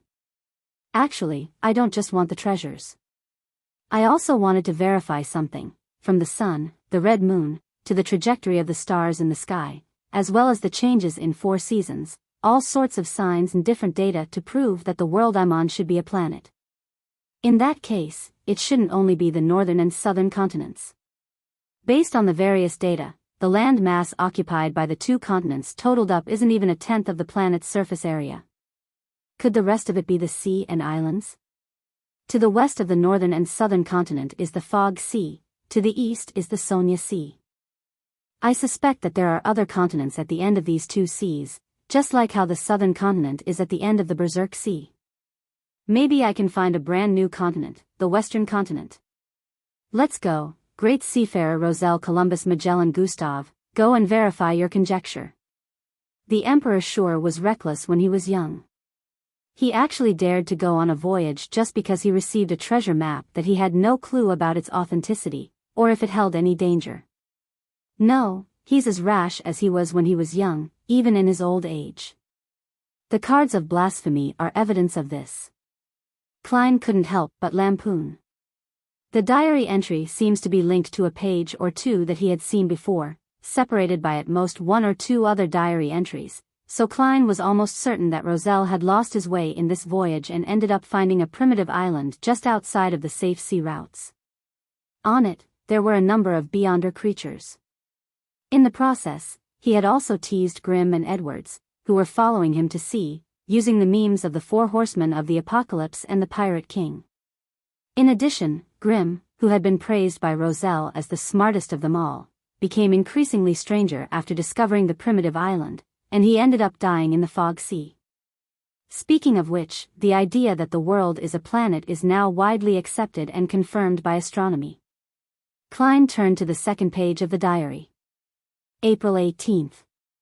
I discovered the term Western Continent in an ancient book on the Dark King. There really is a Western Continent. However, even during the 4th epoch, in the Solomon Empire, when the gods were still walking the lands, the Western Continent was only a rumor. Legend has it that it was the homeland of the elves, and it was related to the ancient god named Seniathrim. The problem with that is that the elves ended up on Sonia Island and later scattered themselves over the mountains and the numerous islands in the seas, and there is no legend that they have ever tried to return to their homeland. In short, the end of the Fog Sea might be the Western Continent, the homeland of the elves. Then, what's at the end of the Sonia Sea? Is there really an Eastern Continent? Where is it hidden in the books of myths? Could it be the ethereal forsaken land of the gods? Proceed onward, Roselle. You're about to reach your destination. The Western Continent, the Eastern Continent. Roselle guessed that the latter might be the forsaken land of the gods. Yes, Mr. Hanged Man once said that many members of the Aurora Order were searching the Sonia Sea for the true Creator's holy residence. And he suspects that the holy residence is the forsaken land of the gods. This is in line with Emperor Roselle's thoughts. This world has many secrets. Klein lowered his gaze towards the last few paragraphs of the page. April 20th. All signs indicate that we're about to reach a continent, not the land from an island. There's actually a benefit to being lost? Could it be that I've discovered the so-called Western Continent? April 21st. I saw the abyss. Abyss? Did Roselle see the abyss in the sense of mysticism? Klein's pupils shrank as he quickly turned the page. But the 3rd page of his diary made him doubt his life and his many years of Chinese education. It was filled with the following sentences. Fuck hungry please people in manner. This. Klein realized that this was probably a subsequent forgery of Roselle's diary entries. They had randomly pieced together a bunch of sentences based on the original symbols. At this moment, Klein felt like he was seeing intelligible characters and had the urge to curse those forgers. He wanted to know if the abyss mentioned in Roselle's diary was the abyss to which the terms source of evil, land of corruption, and home of devils referred to. The true abyss is the dark side of the universe where even gods can be corroded. It should be independent from the real world, just like the spirit world. At the very least, this is what the Book of Secrets and the books which I came into contact with during my time with the Nighthawk say. If it's not the true abyss, then what did the Emperor mean by abyss? Klein thought about it, over and over again, but was unable to come up with an explanation. He felt extremely dissatisfied, just like when a novel was dropped by the author at the most critical moment. With a single glance, he calmed down and let the diary entries disappear from his hands. You can begin.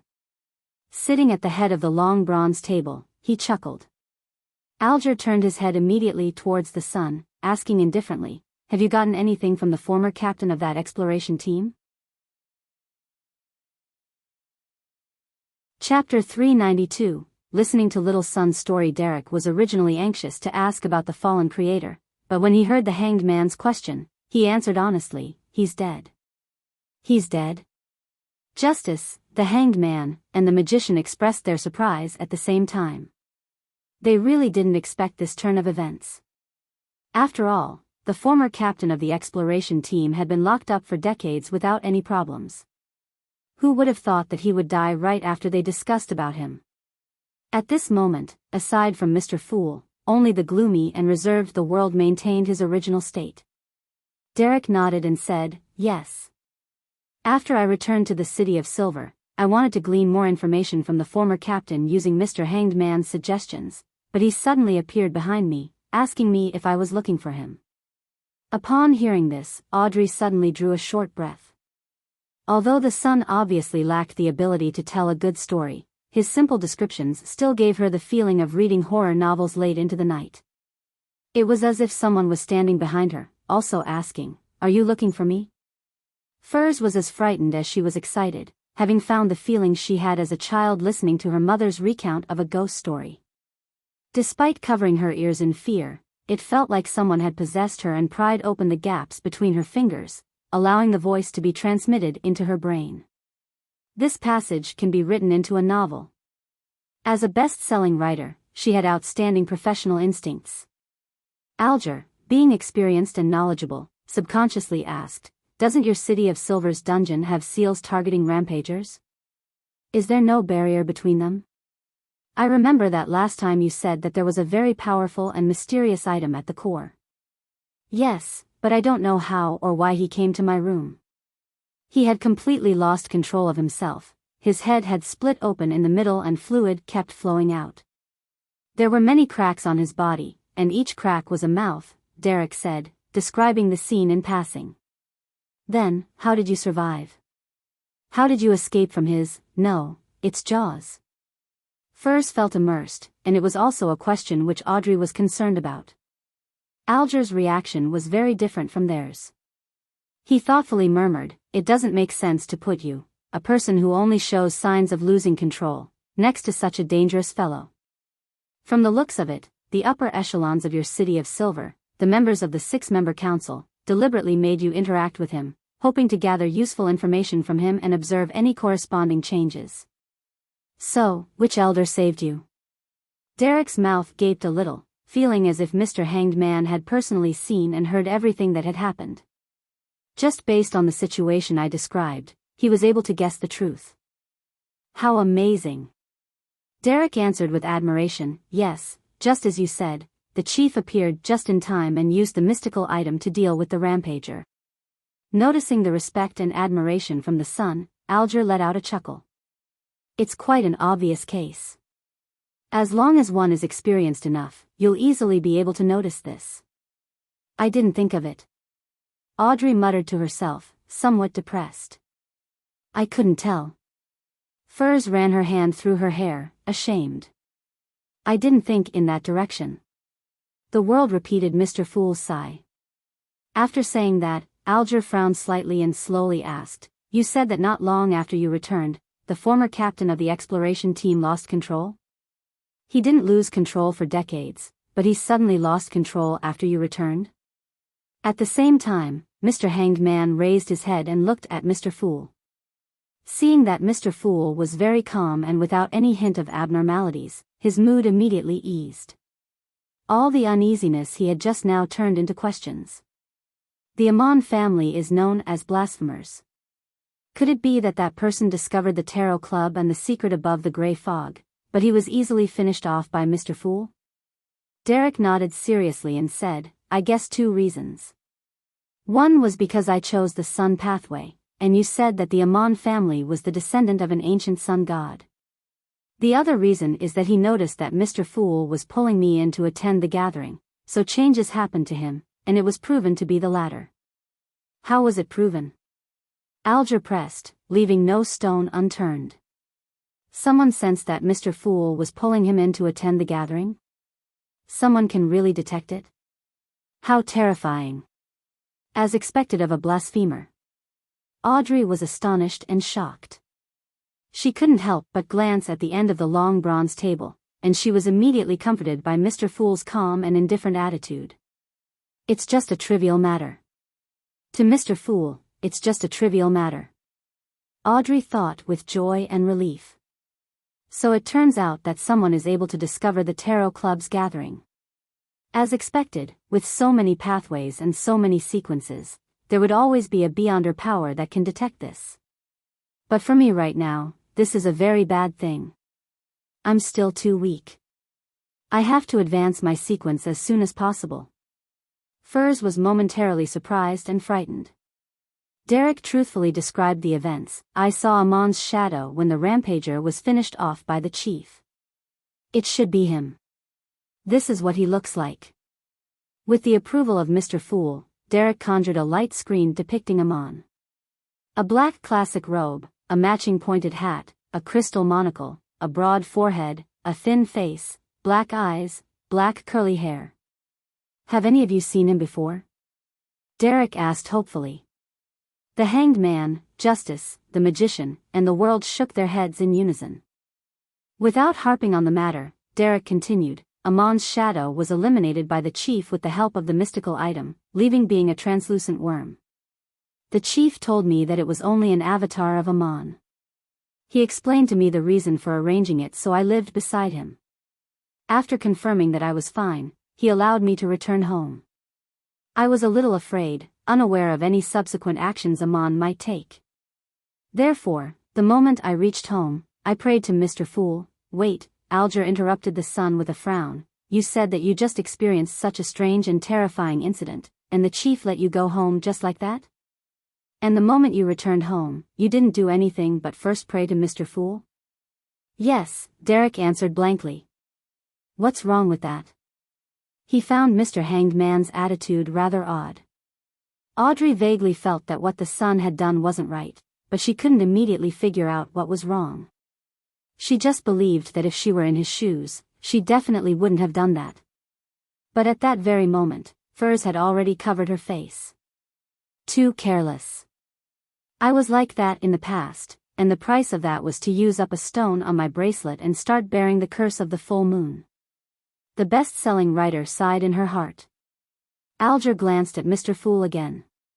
Seeing that he remained indifferent, he forced himself to relax. He held his fist against his nose and said, after having such an interaction with that strange Amon, do you think the chief will just do a cursory inspection and be completely reassured about you? If that's really the case, that former captain of the exploratory team wouldn't have been imprisoned for 42 years.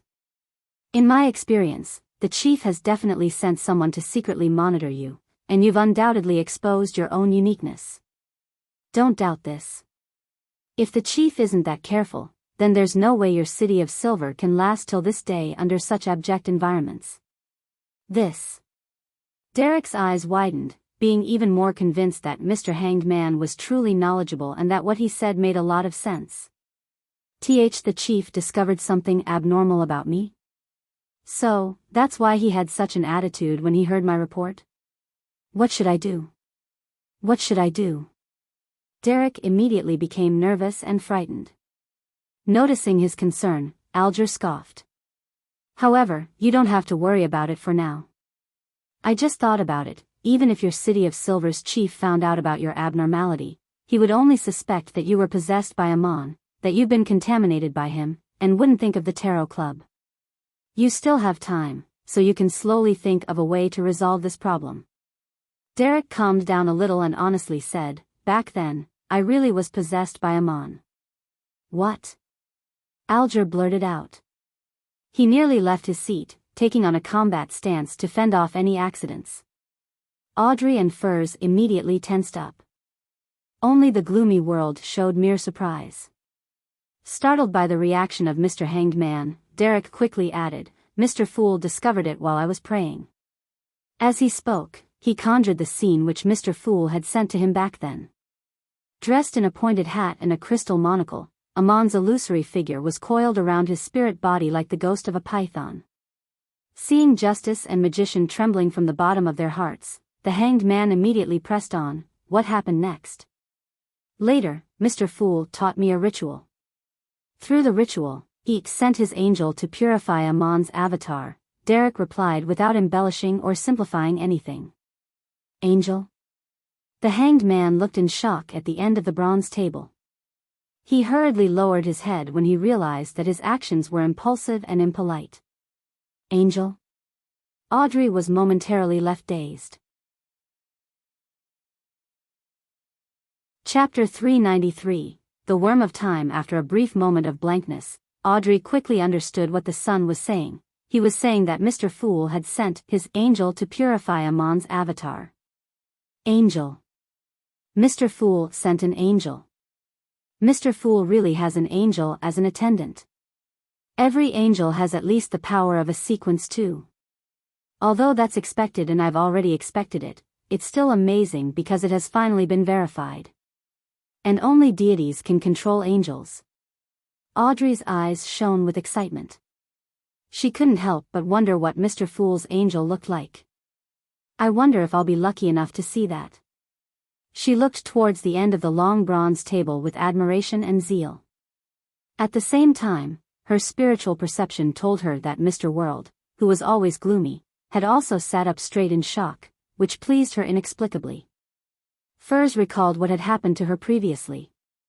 She had only asked Mr. Fool to interfere with any divinations, and she ended up seeing a 12-winged archangel descend, enveloping her spirit body with its wings. It really was an angel. Black wings, an archangel with 12 pairs of wings. And this really is just a routine procedure for Mr. Fool. He would send an angel to help members of the gathering get out of trouble. Furs suddenly didn't dare to look up at the gentleman who was sitting leisurely at the end of the long bronze table. Although she was still only sequence 9, and she hadn't received a complete education in the field of mysticism, she had been involved with different Beyonder circles for 3 years. She would have learned of certain things even if she didn't deliberately find out about them. In the midst of all of this, there was a very important clause: you may not look directly at God. In the past, this sentence didn't leave much of an impression on Furs, but now she suddenly felt that it was the truth derived from countless bloody lessons. Angel? Mr. Fool really does have an angel by his side. The Hanged Man felt a wave of fear and baffling excitement hit him, causing his body to tremble slightly. Previously, when he told us his honorific name and responded to prayers and rituals, this had indirectly expressed the notion that Mr. Fool was equivalent to a god. However, direct evidence was still lacking. But now, an angel has appeared. The existence of that alone is enough to explain many things. Amongst them, the most important thing is that angels represent the most direct form of deterrence. Mr. Fool is not without influence in the real world. Even if he doesn't go through his adorers, he can still project his majesty onto a certain region.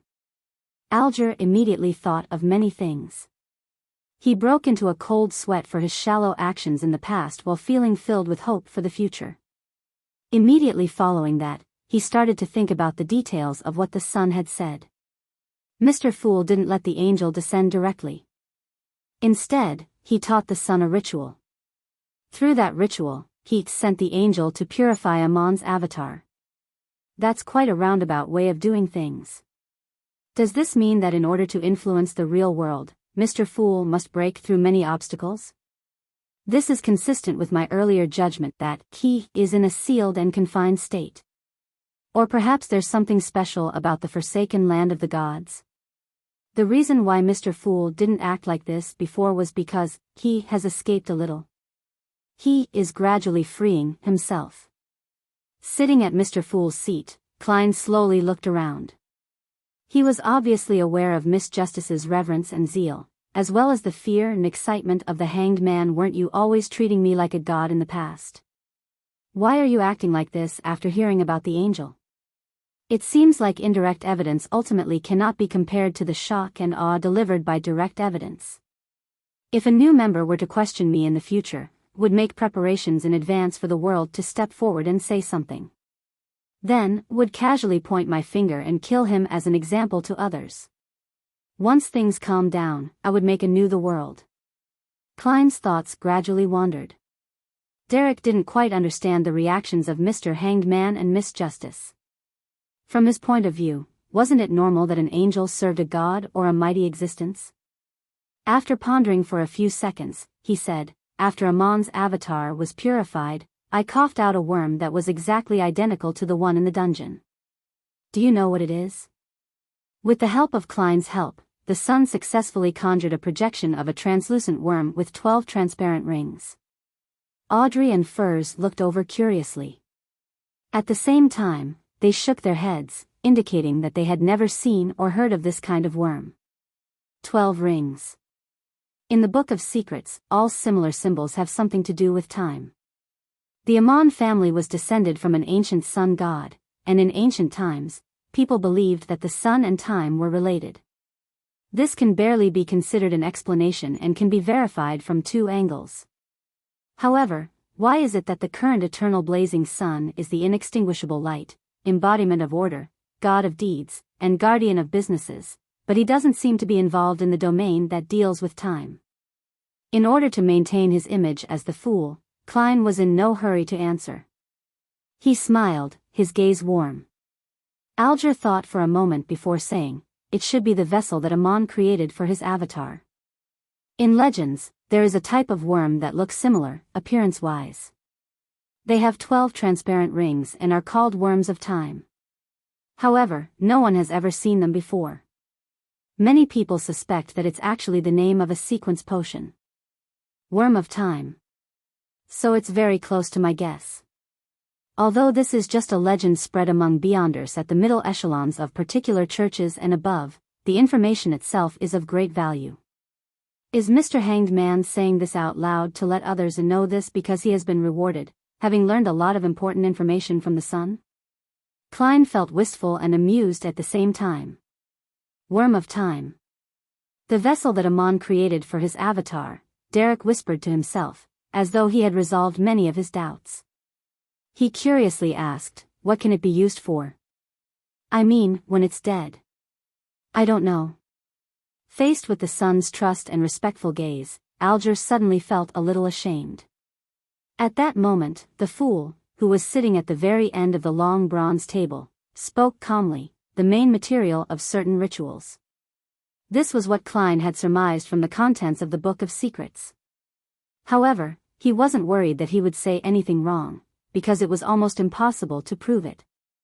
Failing to find the ritual that requires a worm of time just serves to prove that you're not knowledgeable enough. Klein casually added inwardly. Certain rituals. Audrey and the others instantly let their imaginations run wild. Thank you, the great Mr. Fool. Derek got up halfway and bowed. Following that, the topic steered towards the matter that threatened the existence of the City of Silver. The exploratory team is back. I'm referring to the team led by Shepherd Elder Lovia. They completed the exploration of the fallen creator's half-destroyed temple and have returned to the City of Silver. And I discovered that a few of the team members that I know have undergone a certain degree of change. They've been corrupted by the true creator. Alger didn't hesitate to point that out with a tone of certainty. The true creator? Audrey couldn't help but look at the end of the bronze table. She remembered very clearly that the true creator had once had its descent foiled by Mr. Fool's adorer. She had even guessed that the leader of their tarot club was going to be the nemesis of evil gods. Really? Derek returned, refusing to believe it. The Hanged Man calmly said, "Describe their changes in detail." "I still feel like he's the same person, but he's very different from before. His original optimism has now turned heavy. There's only a polite smile left from his former bright smile." Derek shared everything abnormal that he had discovered, including the sudden improvement in Shepherd Elder Lovia's state. Alger said in deliberation, "The situation might be worse than you think. Corruption could be the best possibility. Now, if they truly believe, from the bottom of their hearts, in the true, fallen creator, that would be trouble, and they would be irredeemable. Regardless, their characters, thoughts, and viewpoints would all be warped, turning into hidden lunatics. You can take action from this angle, letting other members of the 6-member council notice that something is amiss. I've already reported the matter, but the chief doesn't seem to trust me too much," Derek said in a slightly aggrieved and heavy manner. Furs couldn't help but sigh. "That's because your chief is suspecting that you're possessed by Amon and planning something nefarious against the City of Silver. Then, what should I do? Even if I tell them of the existence of the fallen creator, they wouldn't believe me, am I right?" Derek asked anxiously.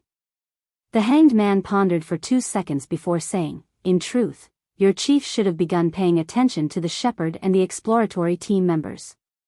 For your City of Silver to survive to this day, the upper echelons will definitely have the most basic level of vigilance and not neglect any possible threats. The only problem is that the importance they place on this matter is definitely insufficient. At the very least, it's not as important as their attention on you and Amon." Without waiting for the son to speak, he added after some deliberation, "Perhaps you can use this incident to wipe away the suspicion on you.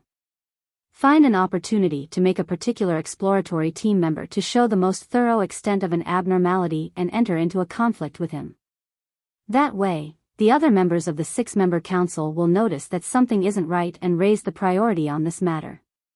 At the same time, hand over the suspected worm of time and say that you suddenly felt your mind be adrift while the conflict was happening and that you had no idea what happened. You only vaguely heard someone shouting 'True Creator' before you woke up. And by then, you had already coughed out that worm. When an evil god is involved, there are many means and abilities that one wouldn't dare use without thought. Your chief would adhere to logic and guess that Amon's avatar and the mental corruption left behind by the true creator had entered into conflict, eventually being destroyed and reduced to a dead worm. The surveillance on you would definitely decline significantly. If you act normally for an additional period of time, then the suspicion placed on you would be completely gone. Why does Mr. Hanged Man seem so well versed in this aspect?" Audrey thought with her mouth slightly open. Derek's eyes lit up when he heard this, and he felt that Mr. Hanged Man was indeed trustworthy. He had come up with such a good idea. "Then, how do I make that exploratory team member display the most thorough extent of his abnormality?" he quickly asked. Alger fell silent for a few seconds before saying, "I don't know." He then added, "It would be great if there are items related to the true creator." With a whoosh, Audrey looked towards the fool who was seated at the end of the long bronze table. Chapter 394, Sights in the Spirit World. Klein knew very well why Miss Justice was looking at him. Being aware of the Lenivis incident, she was certain that he had many conflicts, both in the open and in the shadows, between himself and the true creator, and that it was normal for him to have the corresponding items, perhaps even quite a few of them, in his possession. Logically speaking, there's nothing wrong with her thinking. In fact, I have crossed the true creator several times, and I do have an item that fits those descriptions. Klein sighed inwardly. There was no question about helping little Sunday. There were many monsters in the forsaken land of the gods where the City of Silver was located, allowing the collection of several materials which were rare in the northern and southern continents. In addition, they had a contiguous history that wasn't distorted by any of the deities or churches. They gave the most objective stories and secrets prior to the cataclysm, and the knowledge involved was extremely valuable. Whether it was from the perspective of the Tarot Club's leader, or simply considering his own interests, Klein had no intention of giving up Little Sun or the City of Silver unless it was hopeless. However, there were certain things which weren't suitable for Mr. Fool to voice out. Just as Audrey was looking expectantly at Mr. Fool, who was shrouded in a thick gray fog, the world, who had been silent all this time, finally opened his mouth. I have an item that contains the mental corruption of the true creator. He was referring to the all-black eye that Nimblewright Master Rosago had left behind. An item containing the mental corruption of the true creator? Alger thought as he organized his words. This might be able to help the sun.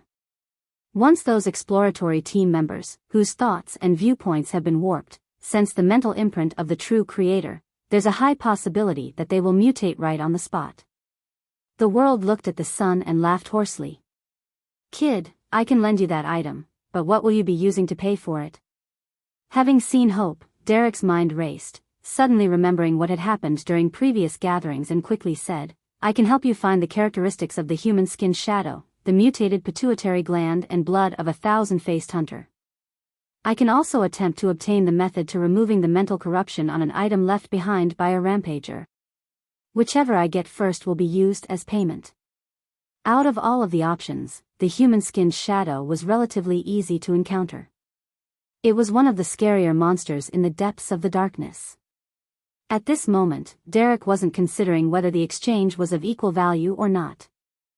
Even though a one-time loan of an item contaminated by the true creator was obviously not worth as much as the conditions he put forward, under the current circumstances, he could grit his teeth and accept whatever high price the world offered. Thus, he might as well proactively show his sincerity. The world nodded slightly. Very good, I will ask for Mr. Fool's help to lend it to you. As he spoke, he revealed the shape of the all-black eye and added, it's the equivalent of a Sequence 5 Beyonder. If you lose it, you'll have to provide me with compensation. Also, as soon as this is over, return it to me. This was what Klein couldn't say in his capacity as the Fool. If a god-level existence like him kept harping about compensation and remember to return it to me, then the status he had built up for himself would have collapsed. In addition, Klein took into account the hidden dangers that lay in the future. The all-black eye and the other items were all things that he had used in the real world. If he were to bring in a new member who knew of this matter, they could confirm certain matters based on this point. Therefore, allowing Sherlock Moriarty to be equivalent to the world was clearly better than having Sherlock Moriarty be equivalent to the Fool. When your strength doesn't match your status, all I can do is tremble in fear, as if I were treading on thin ice or facing the abyss. Klein sighed silently. Seeing that Mr. Fool hadn't refused the world's request, nor did he point out any problems with the deal, Derek was relieved and quickly agreed to all the demands. At the same time, Audrey was genuinely happy for little Sunday. Alger thought for a while before letting out a sigh. He then said to the sun in a measured tone, don't be too optimistic. How to seize this opportunity still needs to be organized. First, you have to choose a time and, without putting yourself in danger, have only one exploratory team member be present while there are several City of Silver citizens, or when they're all in a quarantined and sealed state. You have to use a wall of spirituality to seal the vessel that stores the corrupted item ahead of time and not allow anyone to notice it. By doing that, you can control the development of the situation. In addition, you need to consider how to hide that item after it's over. You mustn't let the 6-member council discover it, otherwise, you'll never be able to clear the suspicion on you. If such an easily deceived fellow were to die, it would be difficult for me to obtain any more information regarding the forsaken land of the gods or the secrets of the ancient era. The hanged man didn't find it problematic to offer help. Under his tutelage, Derek gradually had a complete plan and a few key points to take note of. Thank you, Mr. Hanged Man. Thank you to all of you. He sincerely expressed his gratitude to every member in the gathering. This made Audrey feel the satisfaction of doing a good deed. The matter of the sun came to an end at this point, and Furs, who had witnessed it all, suddenly had an idea.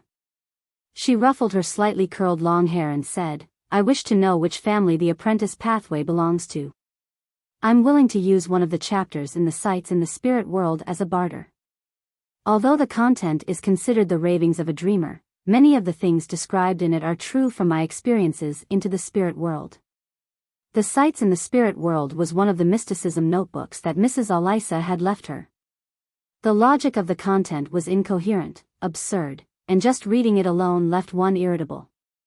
However, when her body entered and left the spirit world 3 times for a variety of reasons, Furs discovered that the records in the notebook might not necessarily just be ravings.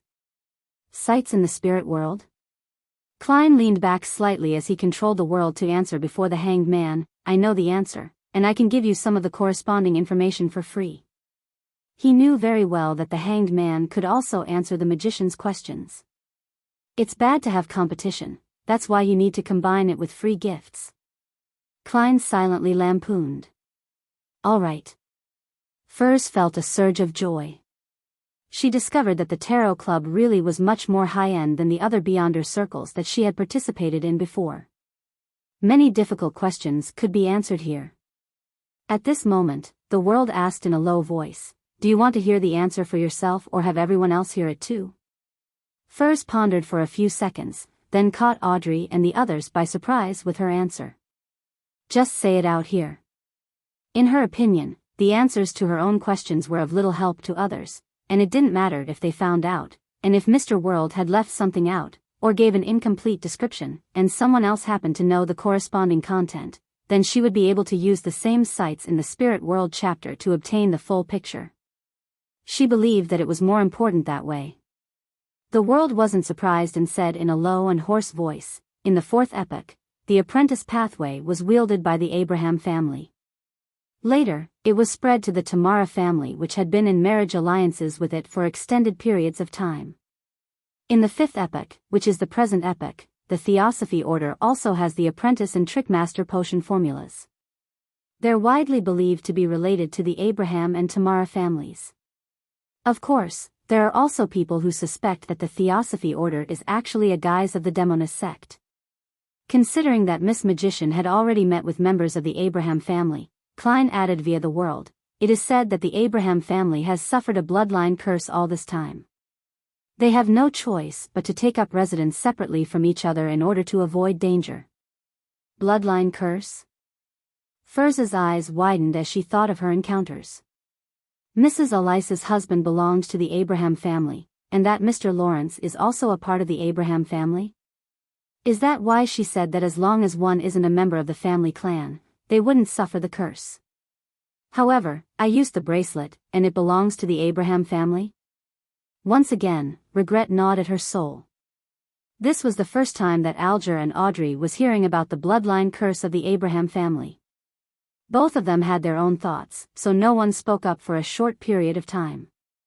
After a while, Furs took a deep breath and said, "Thank you, Mr. World. You have answered the biggest question I have. I will copy the first chapter of the sites in the spirit world after the end of this gathering and sacrifice it to Mr. Fool. Is that okay, Mr. Fool? The magician is a descendant of the Abraham family? It's no wonder her body can enter and exit the spirit world. She likely possesses a corresponding mystical item." The Hanged Man suddenly looked at her. Furs is a member of the Abraham family? She was born in an ancient family dating back to the 4th epoch. Audrey nodded as if she was thinking about something.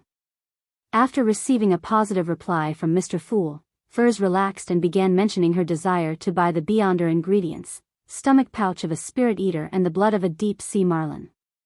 Unfortunately, the sun wasn't going out during this period of time, so there was nothing. As for the Hanged Man, he merely mentioned that he had clues to the deep-sea marlin's blood. No one had obtained the formula for the wind-blessed potion yet. On the other hand, Audrey wasn't in a hurry to purchase the psychiatrist formula because she was about to join the psychology alchemists.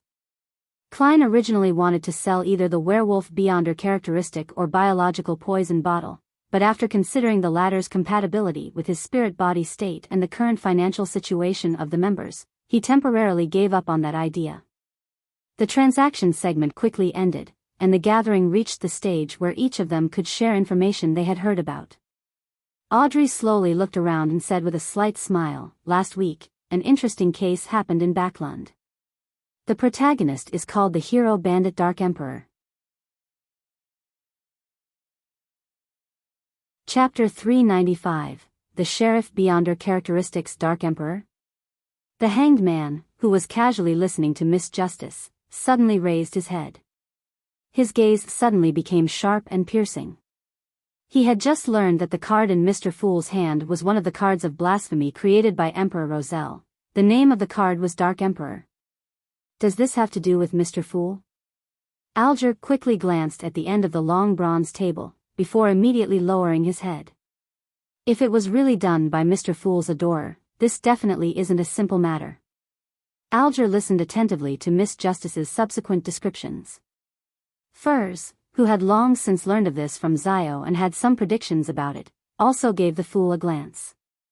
She wanted to see the truth from the concealed entity's reaction, but the fool remained as calm as ever in the thick gray fog. Audrey, who wasn't able to glean anything either, paused for a moment, then continued, "The victim is a tycoon, Capim.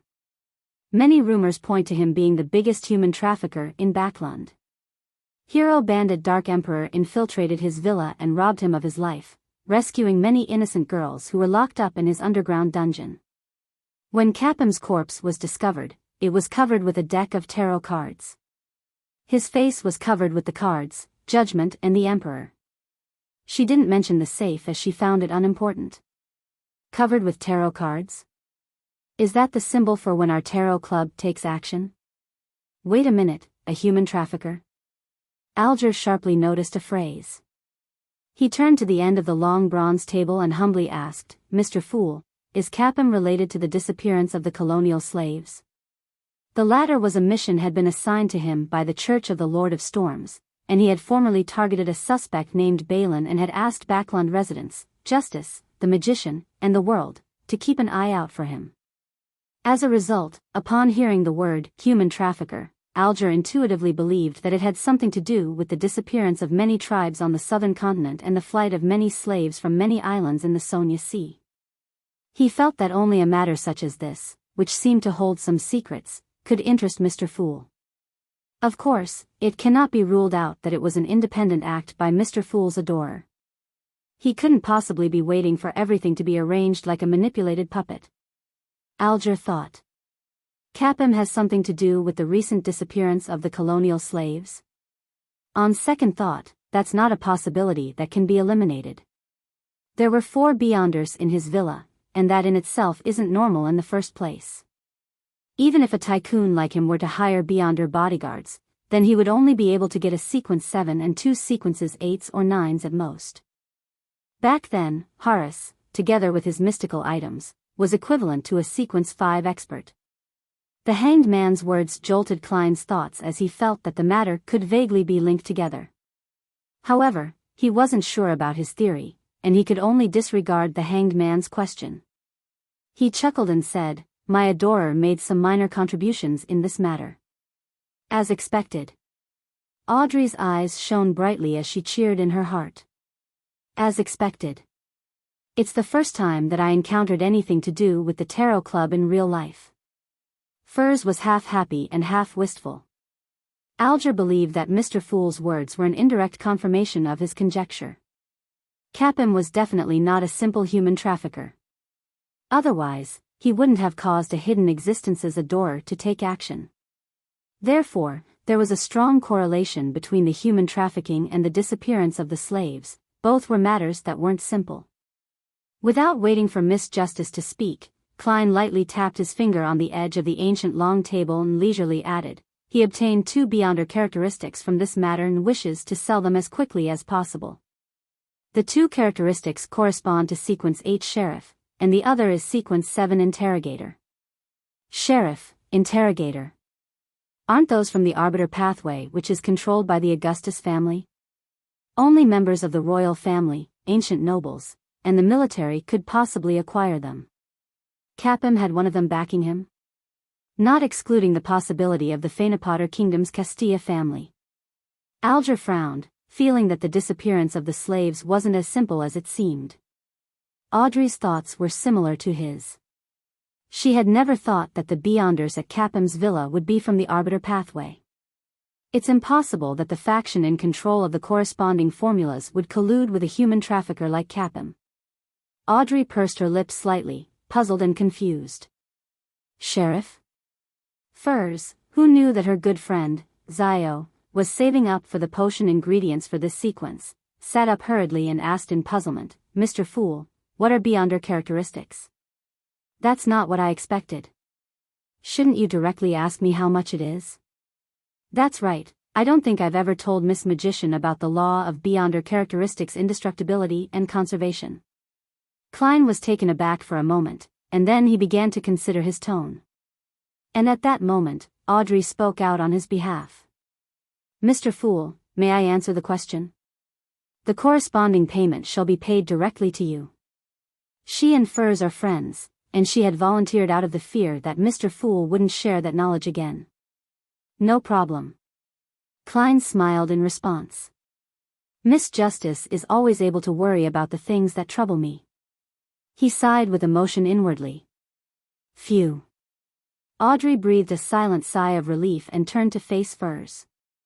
She deliberately didn't use the pronunciation and unique vocabulary of a noble to say, "Do you want to know the answer? What are you willing to pay?" Furs nodded without hesitation. "Of course." She looked at the figure shrouded in gray fog and respectfully asked, "Mr. Fool, can I use another chapter of the sights in the spirit world as payment?" She specifically emphasized another, because she knew that the chapter she would give to Mr. World would be first sacrificed to Mr. Fool, and the knowledge that could be viewed at any time didn't seem to have any value for a transaction. It wasn't to say that she suspected that a mighty figure like Mr. Fool would peak. She just felt that it was more sincere to change the chapter. Sometimes, a mighty figure only cares about your attitude. Furs had read such things in many novels. Leaning back in his chair, Klein replied in an unconcerned tone, "Sure. Thank you, Mr. Fool." Furs said, unable to suppress her smile. She instinctively believed that she had come into contact with certain secret high-level knowledge. Audrey was completely relieved as she smiled faintly. In the Beyonder world, there is a law. Remember, it's a law. In similar pathways, the total Beyonder characteristics are conserved, never reducing or increasing. It will only move from one entity to another, changing from one form to another. Therefore, after the death of a Beyonder, their characteristics will be separated and become equivalent to the main ingredient of a potion. Oh, apart from the remains of rampagers. There are too many latent troubles with those, so they can only be made into items.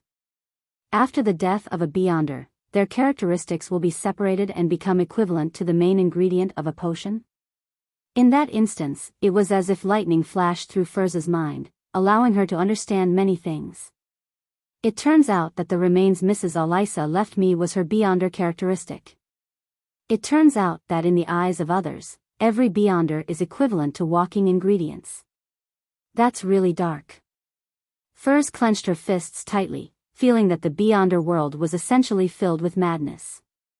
However, she didn't feel disgusted by the fact that she had become a Beyonder because she had consumed the Beyonder characteristics left behind by Mrs. Alisa. Instead, it gave her a faint sense of warmth. After losing her mother, before she met Zio, Mrs. Alisa was the person who treated her the best. For Furs, it was a sad but warm experience for her to inherit Mrs. Alisa's remains and be with her forever. So that's the case. The law of Beyonder characteristics, indestructibility and conservation.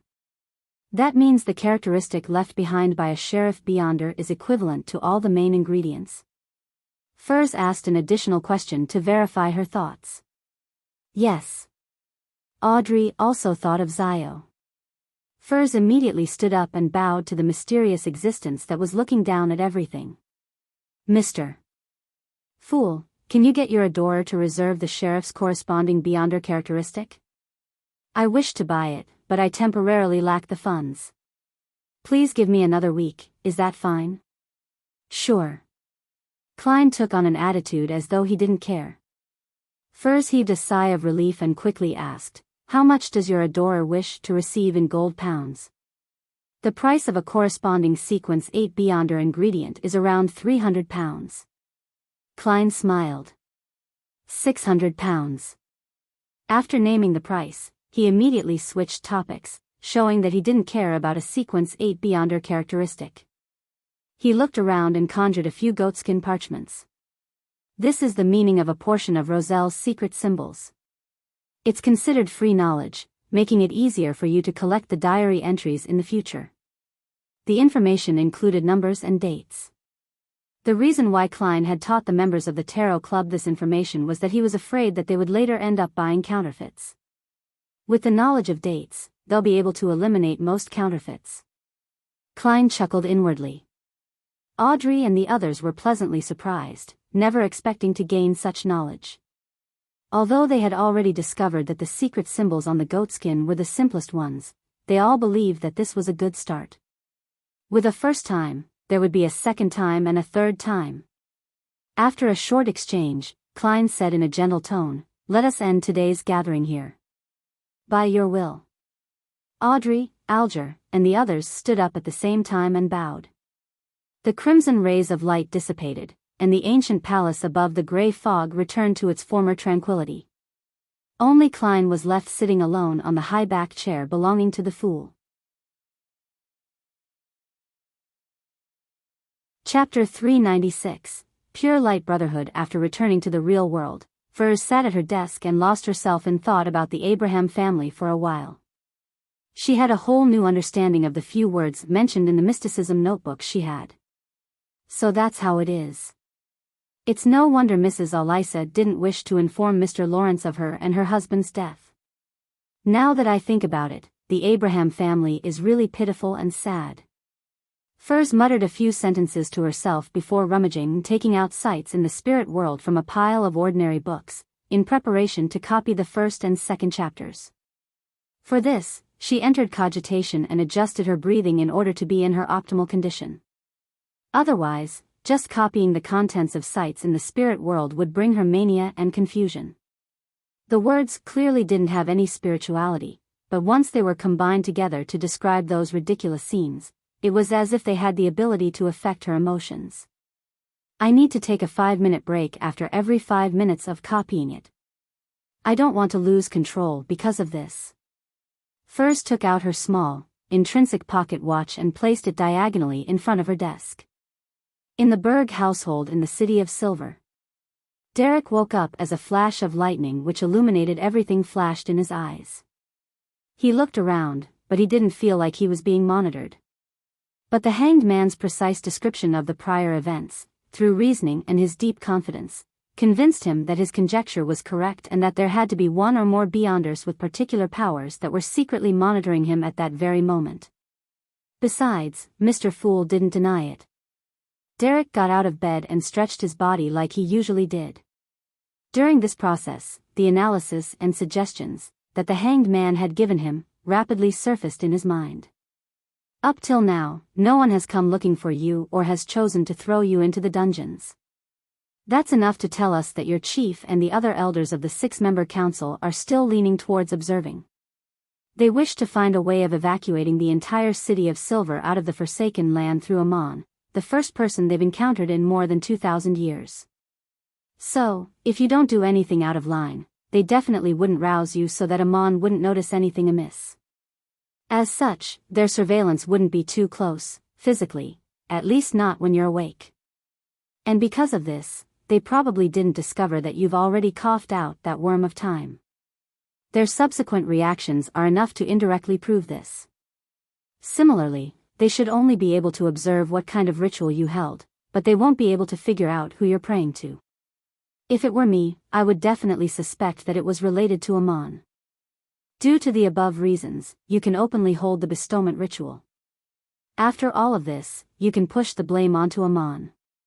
Of course, you have to pretend to be sufficiently cautious and careful. You have to be prepared to undergo the examination of a psyche analyst and other beyonders of other sequences when everything is over.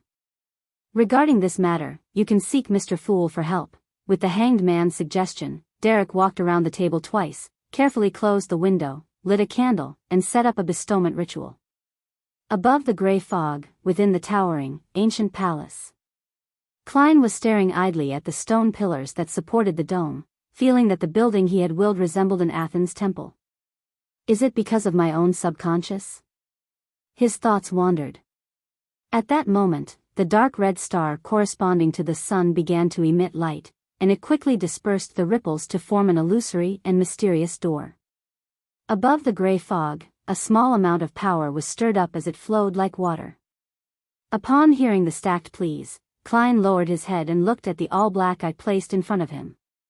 Let's hope little son doesn't lose this. Otherwise, Mr. World would have to be gloriously sacrificed. It was precisely because he had the all-black eye that Klein, who wasn't a Nimblewright master, could secretly control the world as a fake person, allowing him to act as if he was made of flesh and blood. Once the item was lost, he would have to let the world die to prevent the magic from getting exposed. While sighing, Klein emanated his spirituality, stirring the power of the fog into flowing towards the illusory door, forcefully pushing it open slightly and stabilizing the transmission channel. Soon after, he placed the all-black eye into an iron box and threw it into the gap of the mysterious door. He casually said, "Do not touch the item inside." After doing all this, he didn't stay any longer, because he knew that little son wouldn't be able to find an opportunity to take action that quickly, and he was unsure when Miss Magician would be able to finish copying the 2 chapters of Sights in the Spirit World. Relaxing his spirituality, Klein's figure disappeared from the space above the gray fog. In the Berg household in the City of Silver. As soon as Derek saw an iron-black box on the altar, he heard Mr. Fool's familiar voice, "Do not touch the item inside. Do not touch." Derek made a note of this reminder and decided to carry it out to a T. After thanking the Fool and Mr. World and ending the bestowment ritual, he opened the box with extraordinary care and examined the contents. It was a completely black eye without a pupil. Just looking at it threw his mind into chaos, and his thoughts became sluggish. Faint, indistinct, and seemingly crazy ravings sounded in his ears. After a sudden shiver ran through his body, Derek closed the lid of the iron box, picked up a silver dagger, and completely sealed the iron box with a wall of spirituality. Then, he put the iron box into a secret pocket on the inside of his clothes, fixed the axe of Hurricane in place and left the room, heading straight for the training field. The exploration team members were still under the disguised quarantine. However, Derek had no plans to take action today. He carefully followed Mr. Hanged Man's instructions and planned to observe the situation first and patiently wait for an opportunity. Of course, if there was a good opportunity, he would have to act decisively. Upon entering the training field, Derek circled around the exploration team's area and saw that they were gathered in groups of 2 or 3, whispering to each other, but once they noticed that someone was watching, they would immediately stop and stand there in silence. At times, they would take a few steps, like zombies that had just crawled out of the darkness. What would they do if I removed the wall of spirituality now and allow them to sense the feelings emanated by Mr. World's item? Will they turn their heads at the same time to look at me? Derek imagined the scene of everyone turning their heads and looking at him with cold and emotionless eyes, and he felt a baffling, indescribable fear. He drew a breath and told himself to be patient, to wait, and not to panic. City of Silver, at the top of the spire, in a room that belonged to the chief. Demon hunter Colin Iliad, who was resting his mind with his eyes closed, looked towards a dark corner. A human figure stood up from the ground with a twisted posture. It swayed slightly and said with a voice that sounded like metal abrasions, "Your Excellency, Derek Berg has held another ritual. According to my observation, it's likely to be a bestowment request ritual. It's very similar to the sacrificial rituals we usually hold, but what's different is that he received a response and was given an iron-black box. I couldn't exactly see what was inside, but it gave me a very evil and dangerous feeling." At this point, the shadow urgently pleaded, "Your Excellency, it's definitely directed by that mysterious person. We have to take action and not let this continue unheeded. Otherwise, Derek Berg will summon an evil god or a similar existence sooner or later, destroying the entire City of Silver." Colin's expression became unusually grave. He stood up and slowly paced up and down, saying, "Let's wait a little longer. Up till now, we still haven't figured out the purpose of that mysterious person who called himself Amon. We don't understand why he only sent one avatar to the City of Silver after discovering it, as well as the goal of patiently staying in the underground dungeons for 42 years. If his intention is solely to destroy us, he wouldn't have done such incomprehensible actions. Just wait a little longer." This might be our hidden hope, the hope for us in surviving the apocalypse when it comes. Just as he finished his sentence, a bolt of lightning flashed past the window, illuminating the pitch-black sky and the gloomy room. When it was almost evening, Klein finally received Miss Magician's prayer and obtained the first 2 chapters of Sights in the Spirit World through the sacrificial ritual. When he sat in the seat that belonged to the fool, he leisurely flipped through the copied notebook, and he read them, line by line. He was stunned to find himself turning increasingly irritable. What's happening? Those words clearly don't contain any spirituality, and the paper is ordinary as well. It couldn't be a sealed artifact, so how can it affect my state of mind? Furthermore, I'm above the gray fog, a fog that can even sever the influence of a true God. Klein frowned, leaned back, and carefully recalled the information in the Book of Secrets which had similar phenomena. Not long after, he roughly understood the reason. When certain existences were described in detail, even if it was written in text form, it would still affect the reader's thoughts and psyche. Amongst them, the scariest were records related to true gods. A book explaining a particular god in detail would cause every reader to go crazy or even distort their ideologies. As for Beyonders, there was a high chance of them losing control. Sights in the Spirit World was written by a certain ancestor of the Abraham family. He had recorded all the strange and wonderful things that happened when he traveled through the spirit world. In the first chapter, he described the lights in the spirit world. He believed that the 7 rays of pure light of different colors contained the limitless knowledge of different domains, and that no matter where the travelers were in the spirit world, they would be able to see them blanketing higher elevations. What was even more surprising was that these 7 rays of light were alive. They were like spirit bodies that lingered there. In the field of mysticism, many of the secret deed rituals were actually aimed at the 7 pure lights, and through their secret connections, they allowed one to gain a certain amount of knowledge. Therefore, many mysticism experts called the 7 pure lights master or teacher. In response to this, the 7 pure lights seemed very happy. They had even pulled quite a few spirit world creatures to form a secret organization that specialized in teaching people, the Pure Light Brotherhood. In the second chapter, the traveler from the Abraham family recorded his encounter with the yellow light, Venethan.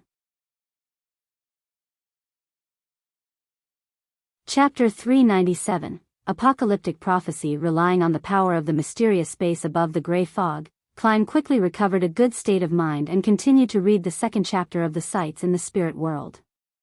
The traveler of the Abraham family, the owner of the notebook, claimed that when he wandered into the depths of the spirit world, he met an elder dressed in lemon-yellow robes. The elder's body was translucent and was abnormally similar to the surrounding creatures of the spirit world, but his attitude was surprisingly amiable. The traveler from the Abraham family conversed with the elder for a while, and he was surprised to find out that the elder was actually one of the 7 pure lights that blanketed the spirit world at the highest elevation, yellow light, Venethan.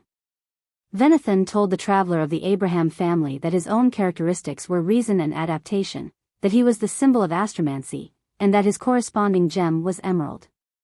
He made a rather anxious reference to a prophecy that came from himself. Focus as the stars fall from the cosmos, shattering the lands. Everything in the world will cease to exist. He believed that this would be the end of the world within 200 years. Nothing would be spared from this. The traveler from the Abraham family didn't have much of a reaction towards this comment. Instead, he asked how he could remove the bloodline curse of his family. Yellow light, Venethan told him that in a certain sense, it was indeed a curse, but it had a completely different nature from the curses in mysticism. The solution was in the future, in the hands of an apprentice who was assisted by a hidden existence. He also warned the traveler of the Abraham family that the day the curse was lifted was the beginning of the Abraham family's true doom. As for what the tribulation was, he said that he wasn't so sure himself. He believed that it involved a great existence on the level of gods. In the second chapter of Sights in the Spirit World, the owner of the notebook mentioned something else. Venethan mentioned another matter. The rulers of the Great White Brotherhood would often enter the real world, and through different methods, transform into humans and teach the knowledge of their respective domains. Since the 5th epoch, many of the mentor-level characters of different domains were their incarnations. For example, the greatest astrologer, D. Forsman, in the last 1,000 years had proved that their current world was a planet. He was none other than the human incarnation of yellow light, Venethan. Based on this, the owner of the notebook raised a theory. Which pure light's incarnation was Roselle Gustav, who could be considered a mentor in many fields? No, he wasn't. If you really want to think like that, then he's probably a green light. Klein raised his hand and rubbed his temples. Based on this, he judged that the owner of the notebook wasn't an extremely ancient Beyonder. However, judging from the fact that the person didn't address Roselle as emperor, this tour of the spirit world had likely taken place during the period when Roselle was still a consul, or when his proclamation as an emperor was still not widely recognized. Of course, it didn't prevent the possibility that Beyonders of the Abraham family refused to recognize any emperor other than the Tudor emperor. A traveler who can roam the spirit world. It must be quite a high sequence. If he were a high sequence Beyonder, Mr. Dorr would have long been rescued, and the so-called bloodline curse would no longer exist. Thus, the owner of the diary would be a sequence 5 Beyonder or a sequence 6 with a mystical item. Although the Abraham family has declined, they aren't weak either. Why is yellow light Venethan's prophecy similar to that of the Demonist sect and the Aurora Order? The apocalypse is coming? From the period that I predicted, the apocalypse should only be 2 to 3 decades from now? Klein frowned as he thought.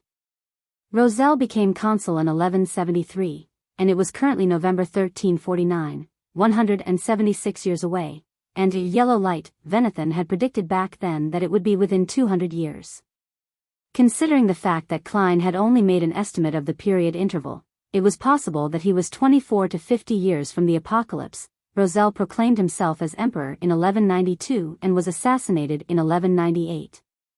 Although the first 2 chapters of Sights in the Spirit World didn't provide any practical knowledge, it had thoroughly opened up his sights, allowing him to understand the situation of the spirit world to a certain extent, as well as the existence of the 7 pure lights and the Great White Brotherhood. So, when advancing, the pure lights seen at extremely high elevations after transforming into a spirit body state and holding the corresponding ritual are the pure lights of the spirit world. Furthermore, they are alive with their own thoughts. How miraculous! The first 2 chapters of Sights in the Spirit World aren't completely lacking practical knowledge. At the very least, I know that Yellow Light's real name is Venethan and that his corresponding gem is Emerald. I got to learn a lot of detailed information, and I can use this to design secret deed rituals that point towards him. But for the time being, it wouldn't be of much use. Klein thought for a moment, then he closed the copied notebook and returned to the real world. He had more important things to do instead of communicating with Yellow Light Venethan. Klein took out a piece of paper, raised his pen, and wrote a letter to the inventor, Leopard, asking what stage of the patent approval process the bicycle was, why it hadn't been successful, and if he needed a lawyer to help him. With the establishment of the magician's rules, the thorough digestion of the potion wouldn't take him more than 2 months, and he had to save up as quickly as possible for the corresponding costs of the Beyonder ingredients that are needed for him to advance to a faceless. Of these, the sun might be able to offer 1 item for free because of the all-black eye, but the other item required Klein to figure it out for himself. As far as he knew, the corresponding Beyonder ingredients for Sequence 6 were all over 1,500 pounds and were typically in a situation where demand stripped supply. In addition to the 2 main ingredients, the supplementary ingredients included the blood of a 1,000-faced hunter and the hair from a deep-sea naga. These 2 items were extremely rare and rich in spirituality, making them expensive. Earning money really is difficult, but spending it is easy. If only I could sell the werewolf and interrogator Beyonder characteristics. I can't even waste a single penny or solely. Klein sealed the envelope and adhered a stamp on it. He knew how much he had without even needing to count. 624 pounds in notes and 5 1-pound gold coins, plus 7 solely notes and some copper pennies. Right. Miss Magician will pay 600 pounds for the Sheriff Beyonder characteristic meant for Miss Sayo. I hope they can raise the money as soon as possible. Klein silently cheered the 2 ladies on. You're telling me that a Beyonder circle you recently joined has both Beyonder ingredients of the sheriff potion, and the price is very reasonable. 600 pounds for all of it? Zio widened her eyes as she delivered a barrage of questions. She had just come back from Eastborough to find out who had recently been keeping tabs on Capim. Yes, he's a very reputable seller. The only problem is that the verification process for joining is very strict, so I won't be able to rope you in for a short period of time. What Furs said was entirely the truth. That's great. Zio didn't suspect her friend, but she took 2 excited steps forward. Suddenly, her expression sank. But, I don't have enough money. The corners of Furs's lips twitched as she asked, how much do you have now? Counting the £30 deposit received from this job, a total of £310, so I'm still short of half. Zio scratched her short blonde hair. Let me think of where I can borrow £300. The bank won't give a bounty hunter like me a loan, and those usuries have way too much interest. Perhaps Miss Audrey? She had heard from her friend that she had recently bought the Trickmaster potion recipe for £450, so she had no intention of borrowing money from Furs. Why are we all so poor? Furs couldn't help but sigh. Miss Audrey rarely comes out these days. She seems to be busy with other things, and borrowing money from her isn't always a timely thing to do. We can try Viscount Glaint first. If it's too late, then I'll help you pay for the rest. I have £430, that's enough. Zio blinked her eyes and suddenly lowered her head. She said in a heavy voice, Furs, you're the best. When I advance to sheriff, I'll earn even more money. Furs smiled and shook her head. So, why don't you do the cleaning today? How about that? City of Silver.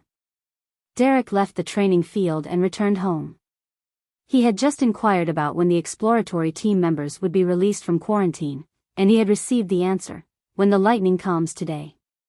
Sitting down at an ancient wooden table, Derek considered the plan again, remembering Mr. Hanged Man's reminder, if there's no suitable audience to testify for you, then you might as well use the Beyonder who's monitoring you. But how do I know when I'm being monitored?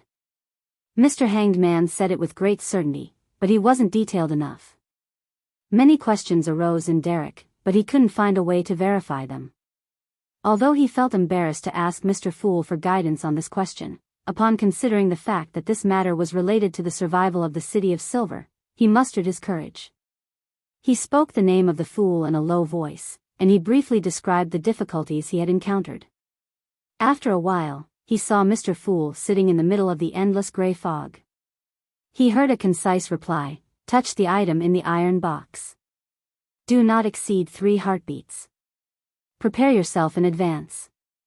Pay attention to the origins of the black lines. That's simple. Derek thanked Mr. Fool in pleasant surprise. He adjusted his posture and quietly put his hand into the inside pocket of his clothes. As the wall of spirituality was lifted, Derek's fingers pushed open the iron box and carefully probed inside. Suddenly, he touched an ice-cold item, and the black illusory lines appeared in front of his eyes. At the same time, his mind buzzed, as if an illusory roar was tearing through his ears. Derek's body convulsed, and tears and snot streamed down his face due to the pain. He almost forgot what he had to do, but fortunately, in the limits of his vision, he saw the illusory black lines converge. In that dark corner, there appeared to be a shadow. Derek withdrew his hand at once, as though he had touched a red-hot soldering iron. He collapsed to the ground and began to twitch as if he had been struck by lightning. His mouth couldn't close at all, and saliva constantly dripped from it. It took nearly a minute for Derek to recover, close the box again, and seal it with a wall of spirituality. He stood up and took a sip of cold water, already aware that someone was monitoring him at that very moment. After an unknown period of time, Derek suddenly heard a knock on the door. "Who is it?" he asked, slightly at a loss. A jovial voice came from outside. "It's me, Dark. The exploratory team has been removed from quarantine. Weren't you interested in knowing about our experience this time?" Chapter 398, Alluring Mushrooms. Dark. The image of Dark appeared in Derek's mind. He was of medium height, slightly plump, and strong. He was an optimistic, cheerful teenager who often beamed with a friendly smile. He was a classmate during general education and a teammate of the patrol squad. But after this exploration of the fallen creator's half-destroyed temple, he had become reserved and merely smiled at everyone. Once he recalled Dark Regence's changes, Derek couldn't help but quiver as he felt a chill down his spine. Why did he suddenly come looking for me? Shouldn't he be heading home after being removed from quarantine? At that moment, many questions arose in Derek's mind. Suddenly, he thought of a possibility. Elder Lovia knows that I've suspected that something abnormal had happened to them, so she sent Dark to deal with me? Derek was first shocked and filled with horror. But immediately following that, he felt that it might not be a bad thing. Mr. Hanged Man said, if there isn't a suitable audience to testify for you, then you might as well use the Beyonder who's monitoring you. And now, the person monitoring me is in that corner. If Dark were to suddenly attack me, then he would definitely expose the fact that there's something wrong with him. This way, even if I don't use Mr. World's item, I can still make things go smoothly. Derek turned his head to look out the window. At that moment, the frequency of the lightning had dropped to its nadir. Only after a minute or two would a bolt of lightning streak across the sky, illuminating half the sky. The entire world and most of the city of Silver was immersed in a deep darkness most of the time. If he were alone, Derek wouldn't have searched for a candle to light. He liked to lie quietly in bed and think about all sorts of things. Of course, he knew that this was actually rather dangerous. If there was no light to dispel the darkness, then monsters could suddenly appear, even within the city of Silver. However, Derek was a light suppliant himself, so he came equipped with the attribute of light and wasn't afraid of something similar happening. Knock. Knock.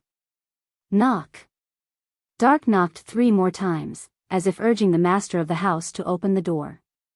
He wasn't like that before, he was very polite. Derek suddenly felt a deep sense of sorrow. He took out a candle from a wooden box and placed it in the middle of the table. He then rubbed his fingers, creating a golden flame. The flame lit the candle, filling the room with a faint but warm glow, and this was accompanied by a faint, pungent aroma. The candles in the city of Silver were mainly made from the fat and oil refined from the bodies of monsters. They would have different smells due to their different origins. After taking a deep breath, Derek walked to the door with a strong sense of vigilance and opened it. What took you so long? Dark asked with a smile. I was looking for candles, Derek replied. He didn't dare to leave his back to the other party, and he chose to walk side by side with Dark. With his classmate and teammate, he walked back to the table and took their respective seats. Do you want to try some of these recently dried doom fruits?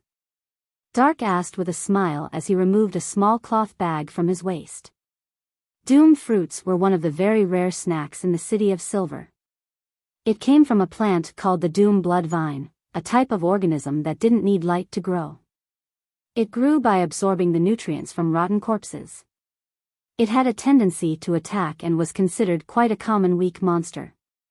Every doom blood vine had many thumb-sized black fruits, which could be eaten directly. They were crispy and sweet, but they were unable to fill one's stomach and didn't provide the necessary nutrients. They could only be used as a daily snack. The merit points received from a single patrol could be exchanged for several large bags of them. No, there's no need. Derek shook his head cautiously. All right then, Dark poured out a pile of black fruit from the bag, picked one up, and popped it into his mouth before noisily munching on it. Derek thought for a moment and took the initiative to ask, did you encounter any monsters in the underground area of the temple? Dark stopped chewing and answered with a smile, there were quite a few of them, but they weren't that powerful. They were easily eliminated by us. That place was destroyed for a long time, so the powerful monsters probably left a long time ago. He paused for a second, then he said with the corners of his mouth curled, we found some strange plants at the bottom of the temple. They looked like mushrooms in the general knowledge class. They were especially bright and looked very appetizing. It's been confirmed that they're edible. They can bring about an enhancement in one's spirituality and strengthen one's body. If it's combined with roasted monsters, then it will emit an unimaginable fragrance. As he said that, he took out a palm-sized mushroom-shaped object from another small cloth bag. The stem was milky white, and the cap was bright crystalline red. It was also dotted with dark golden spots. The mere sight of the plant made Derek gulp a mouthful of saliva, as though he had been starving for days. Under the illumination of the dim candlelight, the beautiful mushroom-shaped object had an alluring luster that whet his appetite in an irresistible fashion. "Here's one for you." Dark smiled warmly. Okay. Derek almost took action immediately as he picked up the mushroom-shaped plant to stuff it into his mouth, but in the end, he forced himself to open his mouth and say, "I'll give it a try tomorrow." Dark didn't say anything else. He pushed the mushroom in front of Derek and continued to eat his doom fruits. With great difficulty, Derek moved his gaze away from the mushroom and asked, "Did you make any discoveries on this expedition?" "Yes." Dark paused his snack eating and held a black doom fruit, replying extremely seriously, "We found a lot of murals, a continuous series of murals."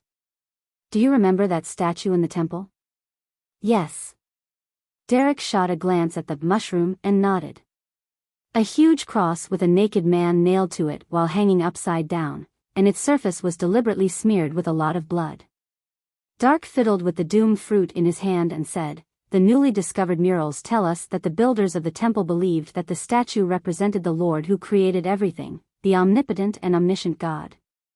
They believed that the Lord didn't abandon this land, but instead helped us shoulder the vast majority of our sins when the cataclysm came, thus, turning from an upright position to upside down, from walking freely to being nailed to the cross and bleeding in our stead. God's grace knows no bounds. We are not the abandoned, but instead, the beloved chosen ones.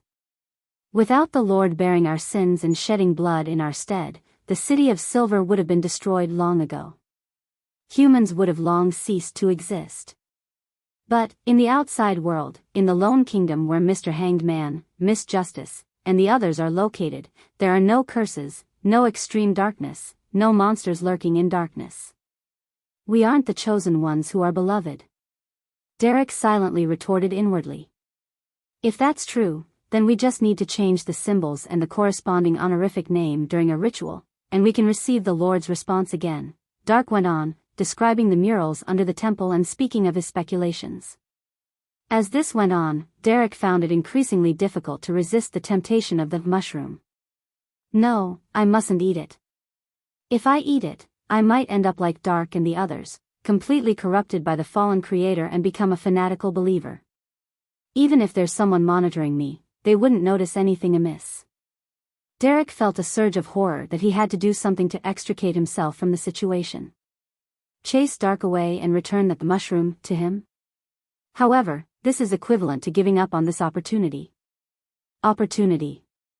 Derek's gaze automatically fell on the yellow candle flame that was burning quietly. "I'll get you a glass of water." He quickly went through the plan he had discussed with Mr. Hanged Man and calmly stood up. Dark nodded as he threw the black thumb-sized doom fruit into his mouth, munching at it noisily. While Derek poured the water, he deliberately slowed down his actions, lowered his head, and recited the honorific name of Mr. Fool. Finally, he said, "Your devoted servant prays for your attention. I pray for you to take his offerings. I pray for you to open the gates to your kingdom." Whoosh! A strong gust of wind blew up inside the room as the power of nature, generated under the incantation's influence, formed clear waves. At the same time, Dark, who had just picked up a black doom fruit, suddenly raised his head and looked at Derek, who was facing him from the side. "What happened?" Without answering him, Derek held one hand over the axe of Hurricane and stuffed the other into his secret pocket, removing the wall of spirituality on the exterior of the iron box. Derek cast an exceptionally guarded gaze at Dark, only to see the expression of his classmate and teammate darken as bright red traces appeared in his blue eyes. In his hand, the doom fruit strangely shed its outer darkness and transformed into a seemingly pale, fleshy color. It wasn't a doom fruit, but a finger, a bloody finger, a human finger. The pile of doom fruits on the table were comprised of human fingers. The brightly colored mushroom had also changed its appearance. It was no longer as beautiful, and it no longer flowed with an appetizing luster. It was a blood-stained scalp with short black hair. Staring at Derek, Dark opened his mouth, his voice cold and adrift. "What were you doing?" Backlund, 15 Minsk Street. As soon as Klein, who had crawled into the warm world under his quilt, heard what sounded like a prayer from Little Sun, he struggled to get out of bed and conjured a wall of spirituality. He then took 4 steps counterclockwise and went above the gray fog. Seated in the seat that belonged to the fool, he didn't hurry to examine Little Sun's request. Instead, he made the Dark Emperor card, paper figurines, and other items appear in front of him on the long bronze table in a neatly arranged order. According to the Hanged Man's plan, the scene of the sun stimulating the mutation of the exploratory team's member would happen during a sacrificial ritual. That way, when the matter was concluded, it would be quite simple to make the object, that was borrowed from the world, disappear from the scene, wiping away all the evidence. After that, all the blame could be pushed onto Amon. As for Mr. Fool, Klein had agreed to Little Sun's request to simplify the ritual in an uncaring manner. All that was needed to be done were the key steps. At this point, he was waiting for the prelude to the ritual to be completed so that he could respond. Chapter 399, The Corrupted in the Berg Household in the City of Silver. Looking at the blood-stained scalp, Derek suddenly recalled what it previously looked like. It was a beautiful and alluring mushroom, one that he almost couldn't control himself from swallowing. The doom fruits, that Dark had shared with him and produced crisp, crunchy sounds when they were bitten into, were actually bloody pieces of human fingers with slightly pale skin. At that moment, Derek had a violent spasm in his stomach before a gush of acid surged to his throat. Resisting the urge to vomit, he quickly croaked a line of lyrics, "God, please have your kingdom descend upon this land. Your enemies will disperse, and your followers will relish in joy." There was a touch of warmth and holiness in the song, and Derek felt all the discomfort in his body weaken. His spirituality also became full and lively. His courage, his strength, and his agility were all greatly enhanced by this song. That was the beyonder powers of a Sequence 9 bard. Dark stared at his former classmate and teammates singing with an increasingly dark expression. The way he spoke became more and more inhuman. "What is that thing on your body? What is that thing on your body? What is that thing on your body?" All of a sudden, Dark's clothes were stretched out in bugling strips, as though a nest of slithering venomous snakes was underneath them. Whoosh! Bloody strips of flesh pierced through the black skin-tight clothing, and its surface had rough skin covered with hair. Strands of meat began to flail outwards, causing Dark to look like a bloody, furry hedgehog. With a swoosh, the meat strands surged towards Derek, who was still standing at his original location. Derek was a patrol squad member who had seen quite a number of monsters, so he wasn't too flustered by this situation. He twisted his waist, raised his arm, and swung the axe of Hurricane that he was already holding in his hand. Oof!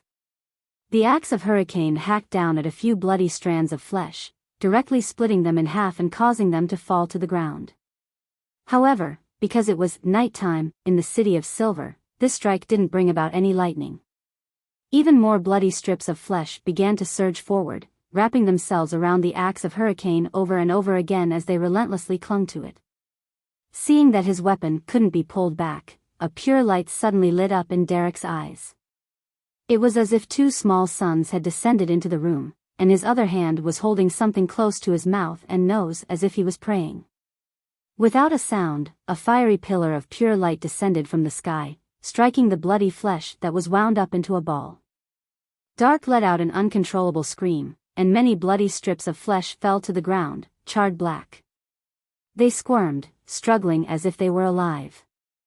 The spirituality contained within these bloody strips of meat was no longer under the control of its original owner, and gradually, they merged with the natural power derived from the sacrificial ritual's incantation, forming an increasingly bright pink wave.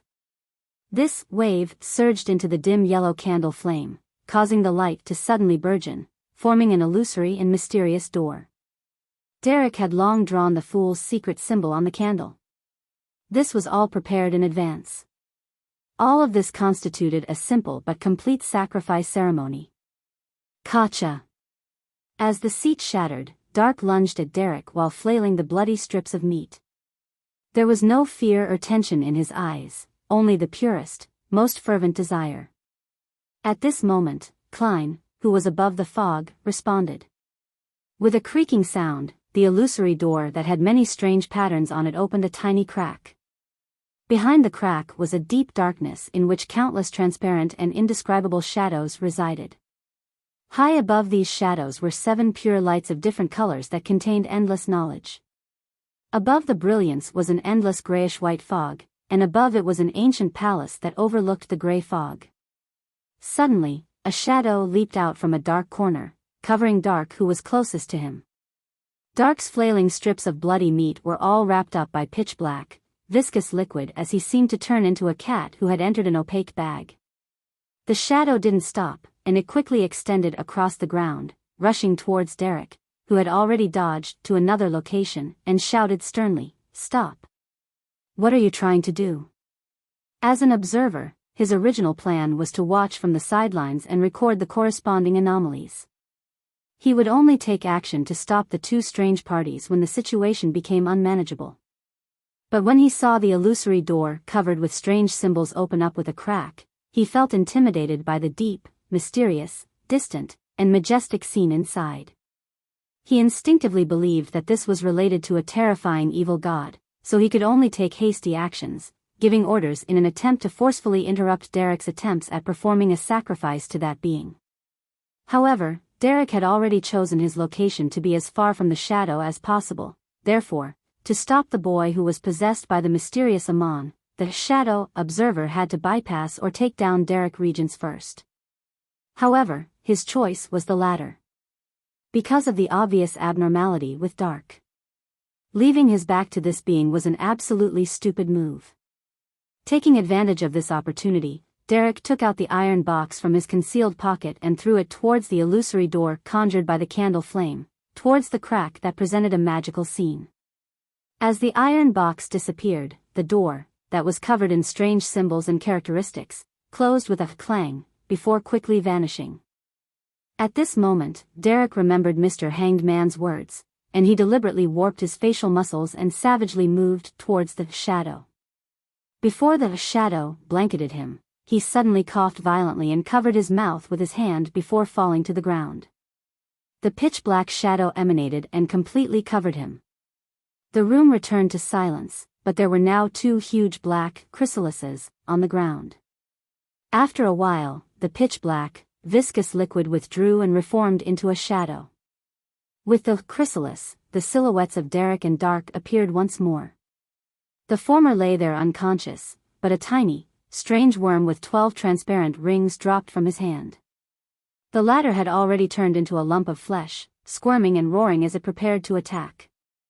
Faced with this situation, the observer had no choice but to spare some of his strength and once again wrapped him up, using his shadow-like black liquid to envelop Dark Regents, who had transformed into a monster. Glancing at the scattered pale fingers and the bloody scalp with short black hair, the observer couldn't help but take a deep breath. Using his Beyonder powers to control the shadows outside, he created tidal waves to inform the chief inside the spire. Only after doing this did he carefully examine Derek's situation and saw the strange, translucent worm. "This, the avatar that Amon hid in Derek's body is dead," the observer muttered in surprise. As he recalled Dark's strangeness, the terrifying mutation, and the mushroom and doom fruits, he began to have a rough idea of what had happened. Perhaps Amon was archenemies with the mastermind behind Dark's corruption. In order to foil the other party's ploy, Amon was willing to sacrifice his avatar. Derek's visit to the training field to observe the exploratory team and his report of them to the chief were both Amon's attempts to rid his enemy without exposing himself. The mastermind behind Dark's corruption had noticed Derek's strangeness, so he sent Dark to take control of him. The bloody scalp and fingers were props to achieve his goal. As he thought of this, the monitor suddenly agreed with the chief's concern. The apocalypse or an even greater disaster was about to befall the City of Silver. That was why the City of Silver would repeatedly encounter so many strange events and mysterious existences that lurked deep in the darkness. Inside the chief's room at the spire, the shadow recounted everything that had happened. The grizzled, facially scarred Colin Iliad nodded gently after hearing the recount. Derek, or should I say, Amon, had really prepared ahead of time. The candle with the symbol engraved on it, the evil object that can expose Dark's problem, and Derek's excuse of pouring water to whisper a prayer, as well as finally sending away the item in a sacrificial ritual, all of this indicates that the entire situation developed according to his plan. 2 questions. 1. Who does the hidden symbol on the candle refer to? Amon himself or the god behind him? 2. Why is Amon willing to expose the exploratory team's abnormality at the cost of his avatar? Is it because he's archenemies with the mastermind? Then, why did he stay in the City of Silver for 42 years? Could it be that he foretold this matter ahead of time, which is why he specifically met with the exploratory team from 42 years ago and planted his avatar in them so as to foil the plans of that mastermind? He waited 42 years for that single moment? Upon hearing the chief's questions, the shadow observer suddenly said in enlightenment, "Maybe that's how it is. Your Excellency, think about it. Why would Amon patiently wait for 42 years before making Udal lose control when Derek was imprisoned beside him? It's because the foretold time was approaching, and he was in desperate need to switch to a free person that he can latch onto so as to foil the plans of that mastermind." Indeed. We were only thinking about what was different with Derek, and we didn't pay attention to the timing, the City of Silver's chief Colin answered in thought. The shadow observer immediately said, "Your Excellency, please immediately lock down all members of the exploratory team. They're definitely problematic. Also, Elder Lovia, she has a non-trivial possibility of also being corrupted." Colin frowned and said, "Before you reported this matter to me, and even before Dark went out, Lovia came to me and told me that she suspects that the members of the exploratory team had been contaminated by something. She recommended that we secretly monitor them and if necessary, have them guard Elder Hoyk's inverted mausoleum." Hoyk was the former chief of the City of Silver, and he had built himself a mausoleum. After that, he lived in that mausoleum, and his appearances began to slowly decrease. Finally, the doors were closed, impossible to open again. Elder Lovia had long mentioned of an abnormality that a shadow observer asked in surprise. After receiving a positive answer, he muttered to himself, half doubtful and half relaxed, "It's good that Elder Lovia doesn't have any problems. I've already sent people to lock down the members of the exploratory team, but we can't ignore any other possibilities." Chief Colin let out a sigh. "Let Aflor come to me. I'll interrogate Derek Berg together with her."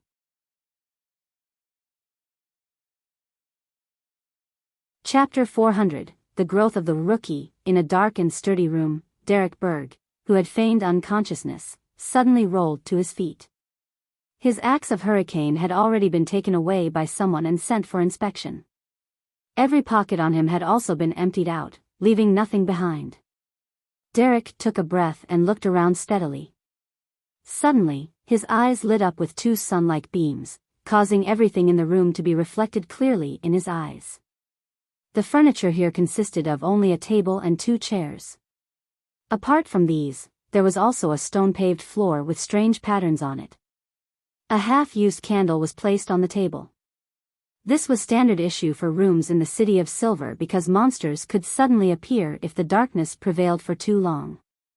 Without any hesitation, Derek sat down and reached for the candle. Then, he broke the candle and divided it into 3 sections. One was 3/4 the length of the original piece, and the other 2 were halved from the remaining quarter. After Derek's modification, the 3 candlesticks' cores were completely exposed. "Pa!" He rubbed his fingers together, creating a golden flame that lit up the 3 candles. The 2 at the top represented Mr. Fool, and the remaining 1 symbolized Derek himself. After finishing his preparations, Derek didn't continue to burn the herbal powder according to the normal processes. Instead, He poured in the essential oil and leaned back, softly chanting the honorific name of the fool, and quickly entered cogitation. He read it over and over again, monotonously, as if he were hypnotizing himself. With the help of cogitation, Derek entered a strange state where his mind was in a deep sleep and the spirituality was dispersing.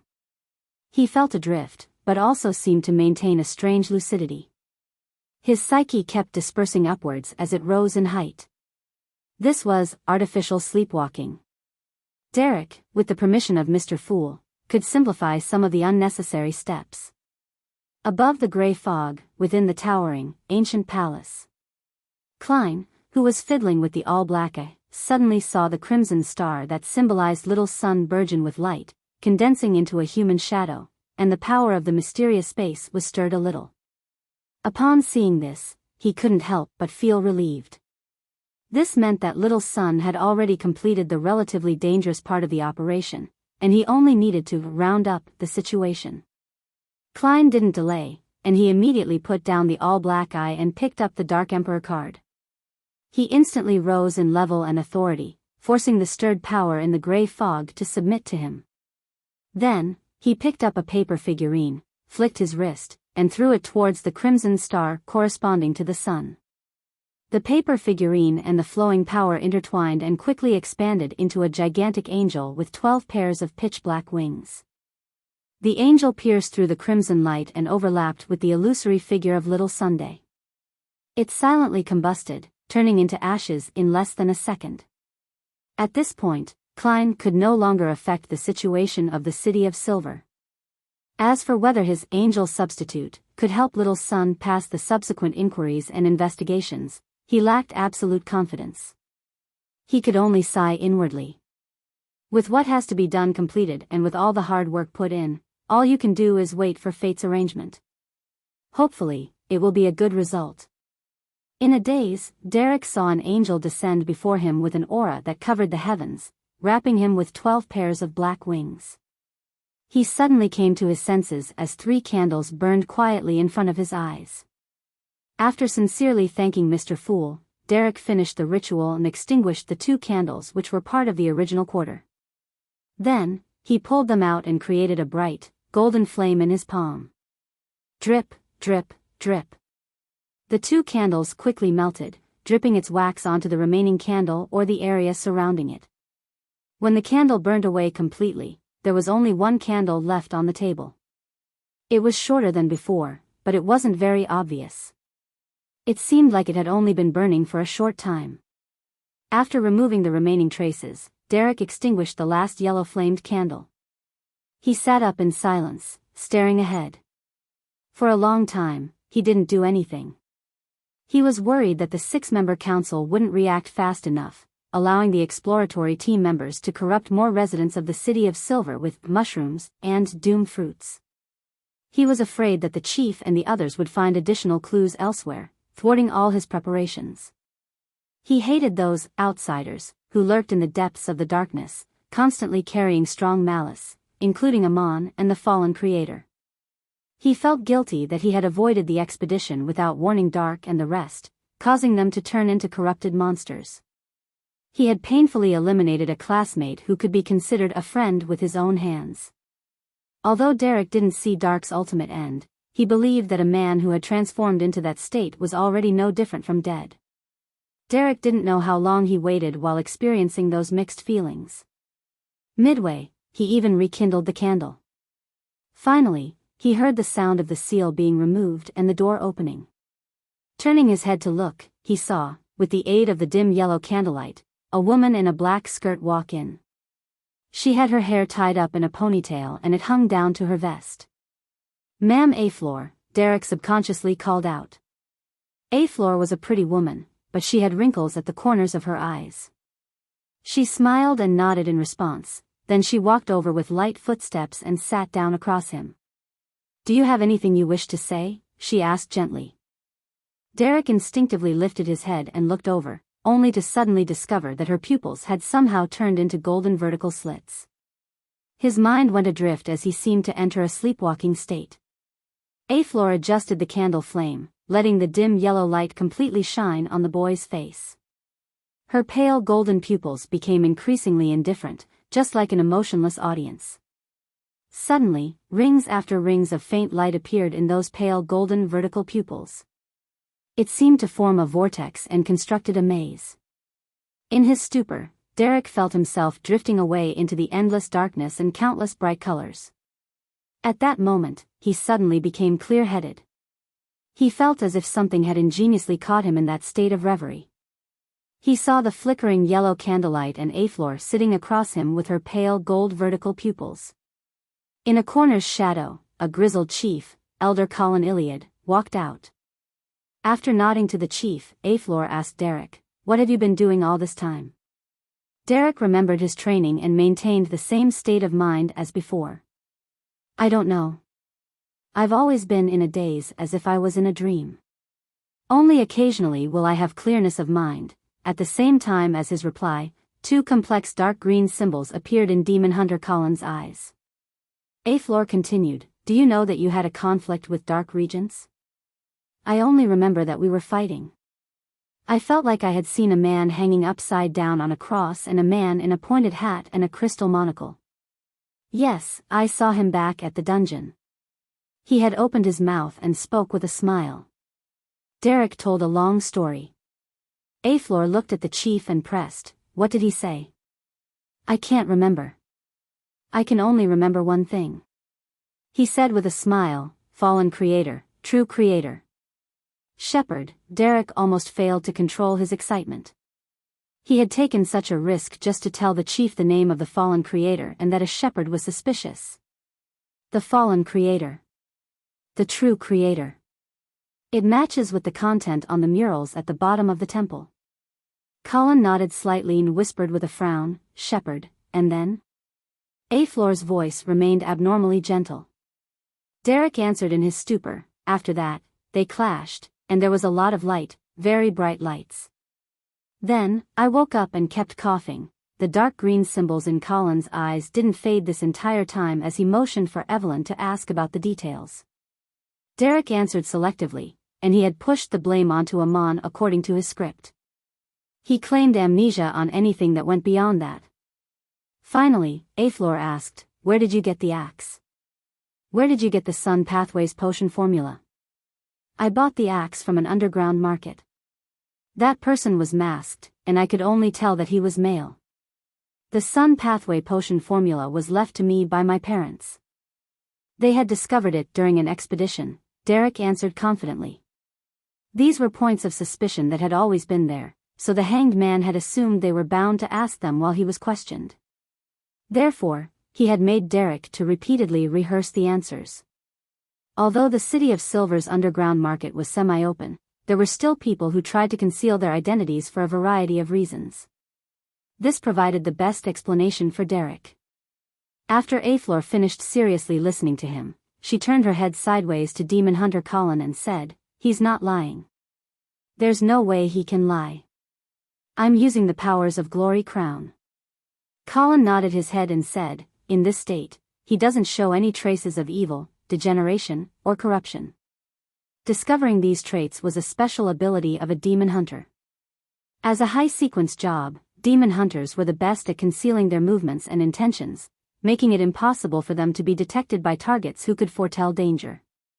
Therefore, every demon hunter was a devil's nemesis. After some thought, Colin got up and left the room. He said to the shadow in the corner outside, "I'll release Derek later. I think he's fine for the time being.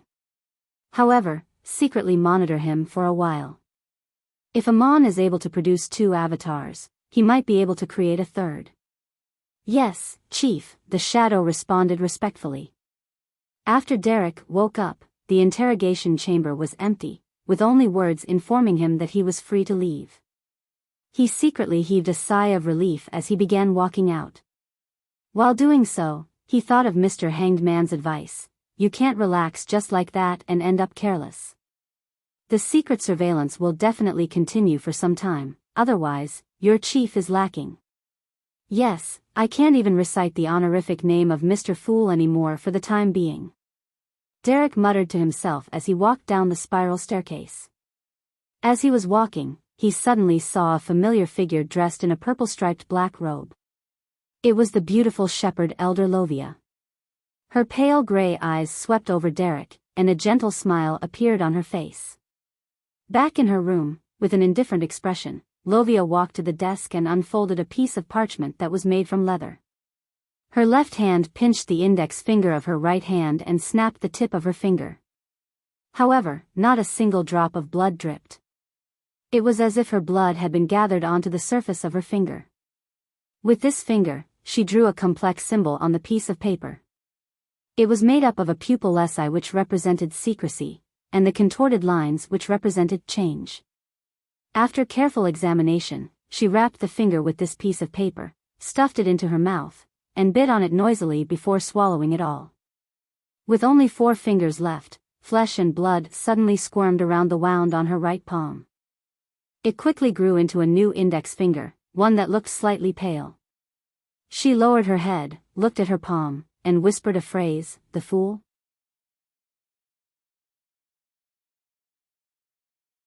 Chapter 401, Divine Epiphany. Backland, in a basement that resembled a temple.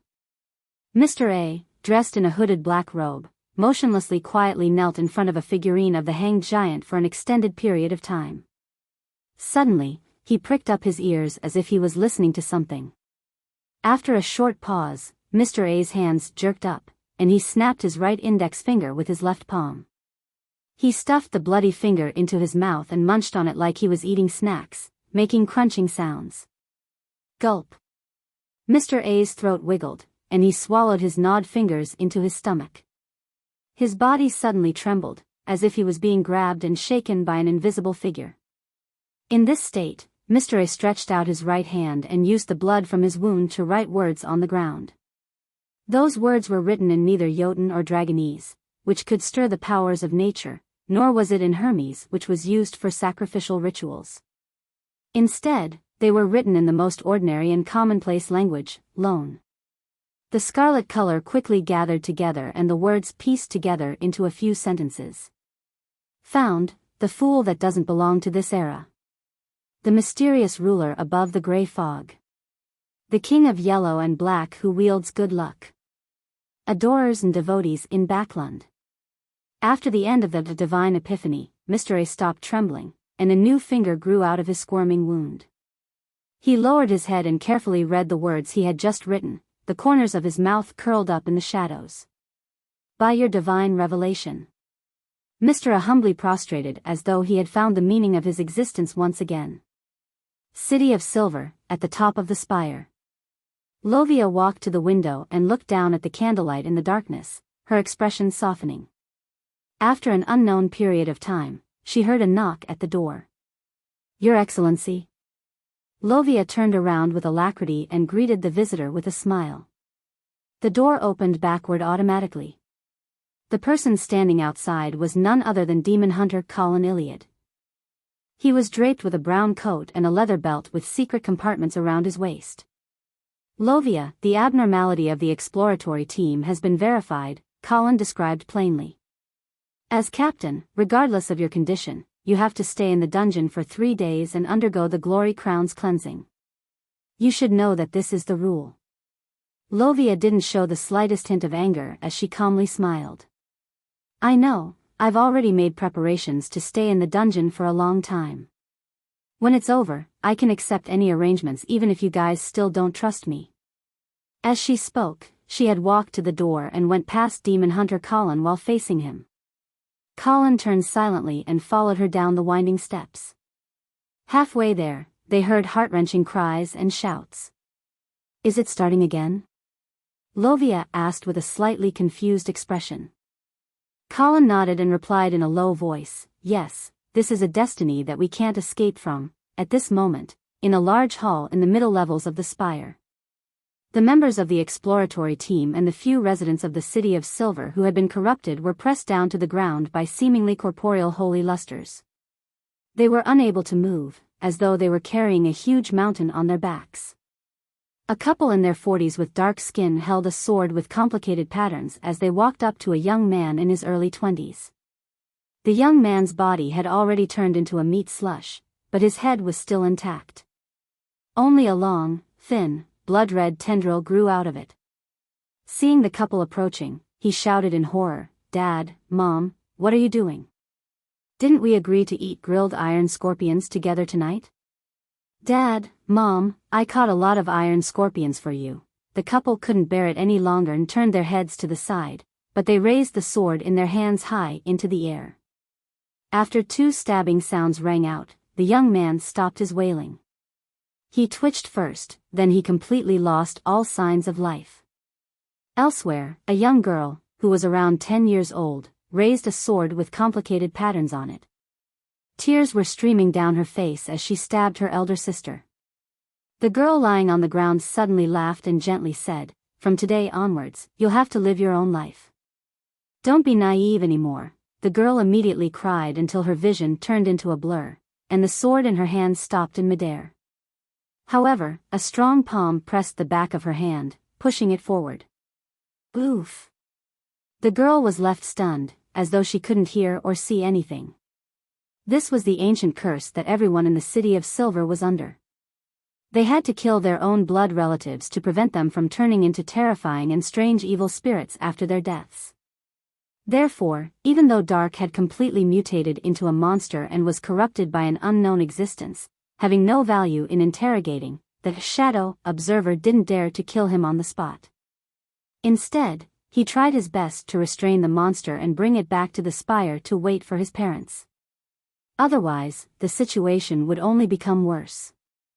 The exploratory team members were currently receiving the same treatment that they had been subjected to, a process that remained unchanging for more than 2,000 years. Although no one knew if they would mutate after dying in this state, no one dared to gamble on it. Fortunately, the City of Silver didn't have a large population, and all of them lived in the same area. Under the arrangements of the upper echelons for each generation, there were quite a few people who were related to each other by blood. Even if they were limited by 3 generations, they would still be able to find quite a few. Because of this, the Beyonder in charge of setting up a patrol team would first have to consider the matter of blood ties in order to prevent any unexpected situations from occurring. The requirements for exploratory teams weren't that strict because their missions were always to invade deep into the darkness and stay far away from the City of Silver. Even if they died or mutated, it wouldn't affect everyone's safety.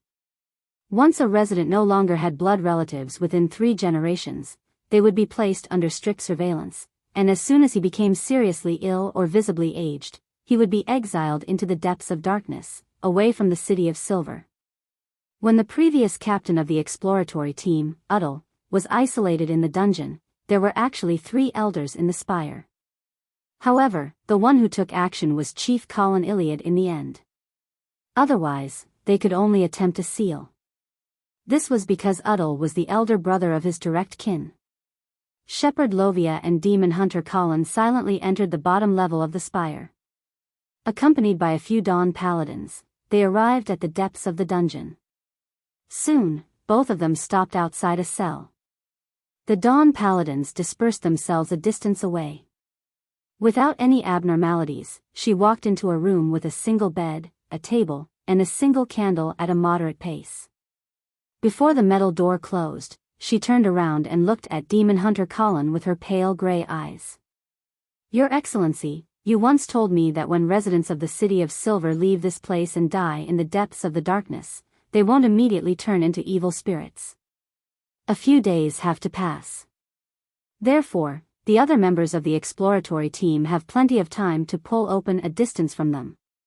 Colin nodded and expressed his agreement.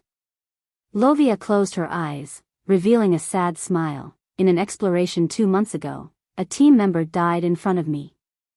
I pretended to be separated from the rest of the team. I waited there for 5 days, but he didn't turn into an evil spirit." Demon Hunter Colin looked at her in silence, not saying anything until the metal door closed with a clang, and the seal took shape. In the ancient palace above the fog. After waiting for a while, Klein was finally relieved when he saw that there were no changes to the crimson star which symbolized Little Sunday. He should have succeeded. He rubbed his temples, wrapped his spirituality around his body, and descended back to the real world. As soon as he felt the presence of his body, Klein experienced the bitter cold. He sneezed, then he quickly removed the wall of spirituality and crawled back into bed. Sadly, his bed was already ice cold. Fortunately, my body receives a certain degree of protection after entering the gray fog, otherwise, would probably catch a cold tomorrow. Klein wrapped himself tightly with his blanket and sighed. The current state he was in reminded him of a joke he had heard in his previous life. Warmth is basically gained by vibration. Before his bed warmed up again, he could only let his mind wander as he thought about all sorts of matters. Yes, there are no pressing matters for me recently. The magician's rules have been concluded. Even if I don't challenge the impossible and only engage in acting normally, I should be able to digest the potions around New Year's. My next task is to collect the Beyonder ingredients for the faceless potion and save up the necessary funds. But that's not something I can rush. The taut strings in Klein's mind gradually softened, and he suddenly had the thought of resting for 2 to 3 days. As the bed warmed, he fell asleep without realizing it. When he woke up, he heard the church bells ringing 8 times. Klein stretched out his arm, felt the cold, and silently withdrew it. It seems to have turned colder again today. Since there's nothing pertinent to do, it seems I can just continue sleeping in. Relaxed, he closed his eyes again. But after a while, he heard his stomach growling and felt the bulge in his lower abdomen. Life is full of hard choices. Klein mumbled. After 10 minutes or so of struggling between the two feelings, he finally gave up, got up, and rushed to the bathroom next door. After changing his clothes and washing up, he went down to the first floor and took out some ingredients to cook Phanepotter noodles. This time, he didn't intend to use the meat sauce that he bought, but instead, he wanted to try the meat paste he had made 2 days ago. This was the meat paste he had carefully chosen from the ingredients based on his memories. Although there were ultimately differences in the ingredients between the two worlds, preventing him from fully replicating the authentic taste, Klein still found it pretty good after sampling it.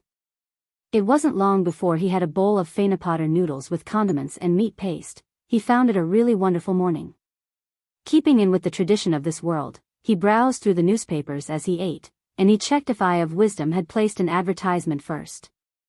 Based on his late-night thoughts from yesterday, Klein decided to have some fun today, so he considered whether he should go to a concert, an opera, or a play. The tickets to many of the music halls in the West Borough, Hillston Borough, and Sherwood Borough are at least 6 solely, and if it's a famous musician, then they would even be on the order of pounds. Music halls specially catered to common folk range from 6 to 9 pence. Those that are open to the poor with money to spare in East Borough only need 1 pence. Klein flipped through the relevant materials to select his choice of entertainment for the day. At that moment, he heard the doorbell ring. Ding dong, you're tuning into the Biyao's Wuxia Chronicles YouTube channel. Don't forget to subscribe and join us on this journey to catch the most captivating stories.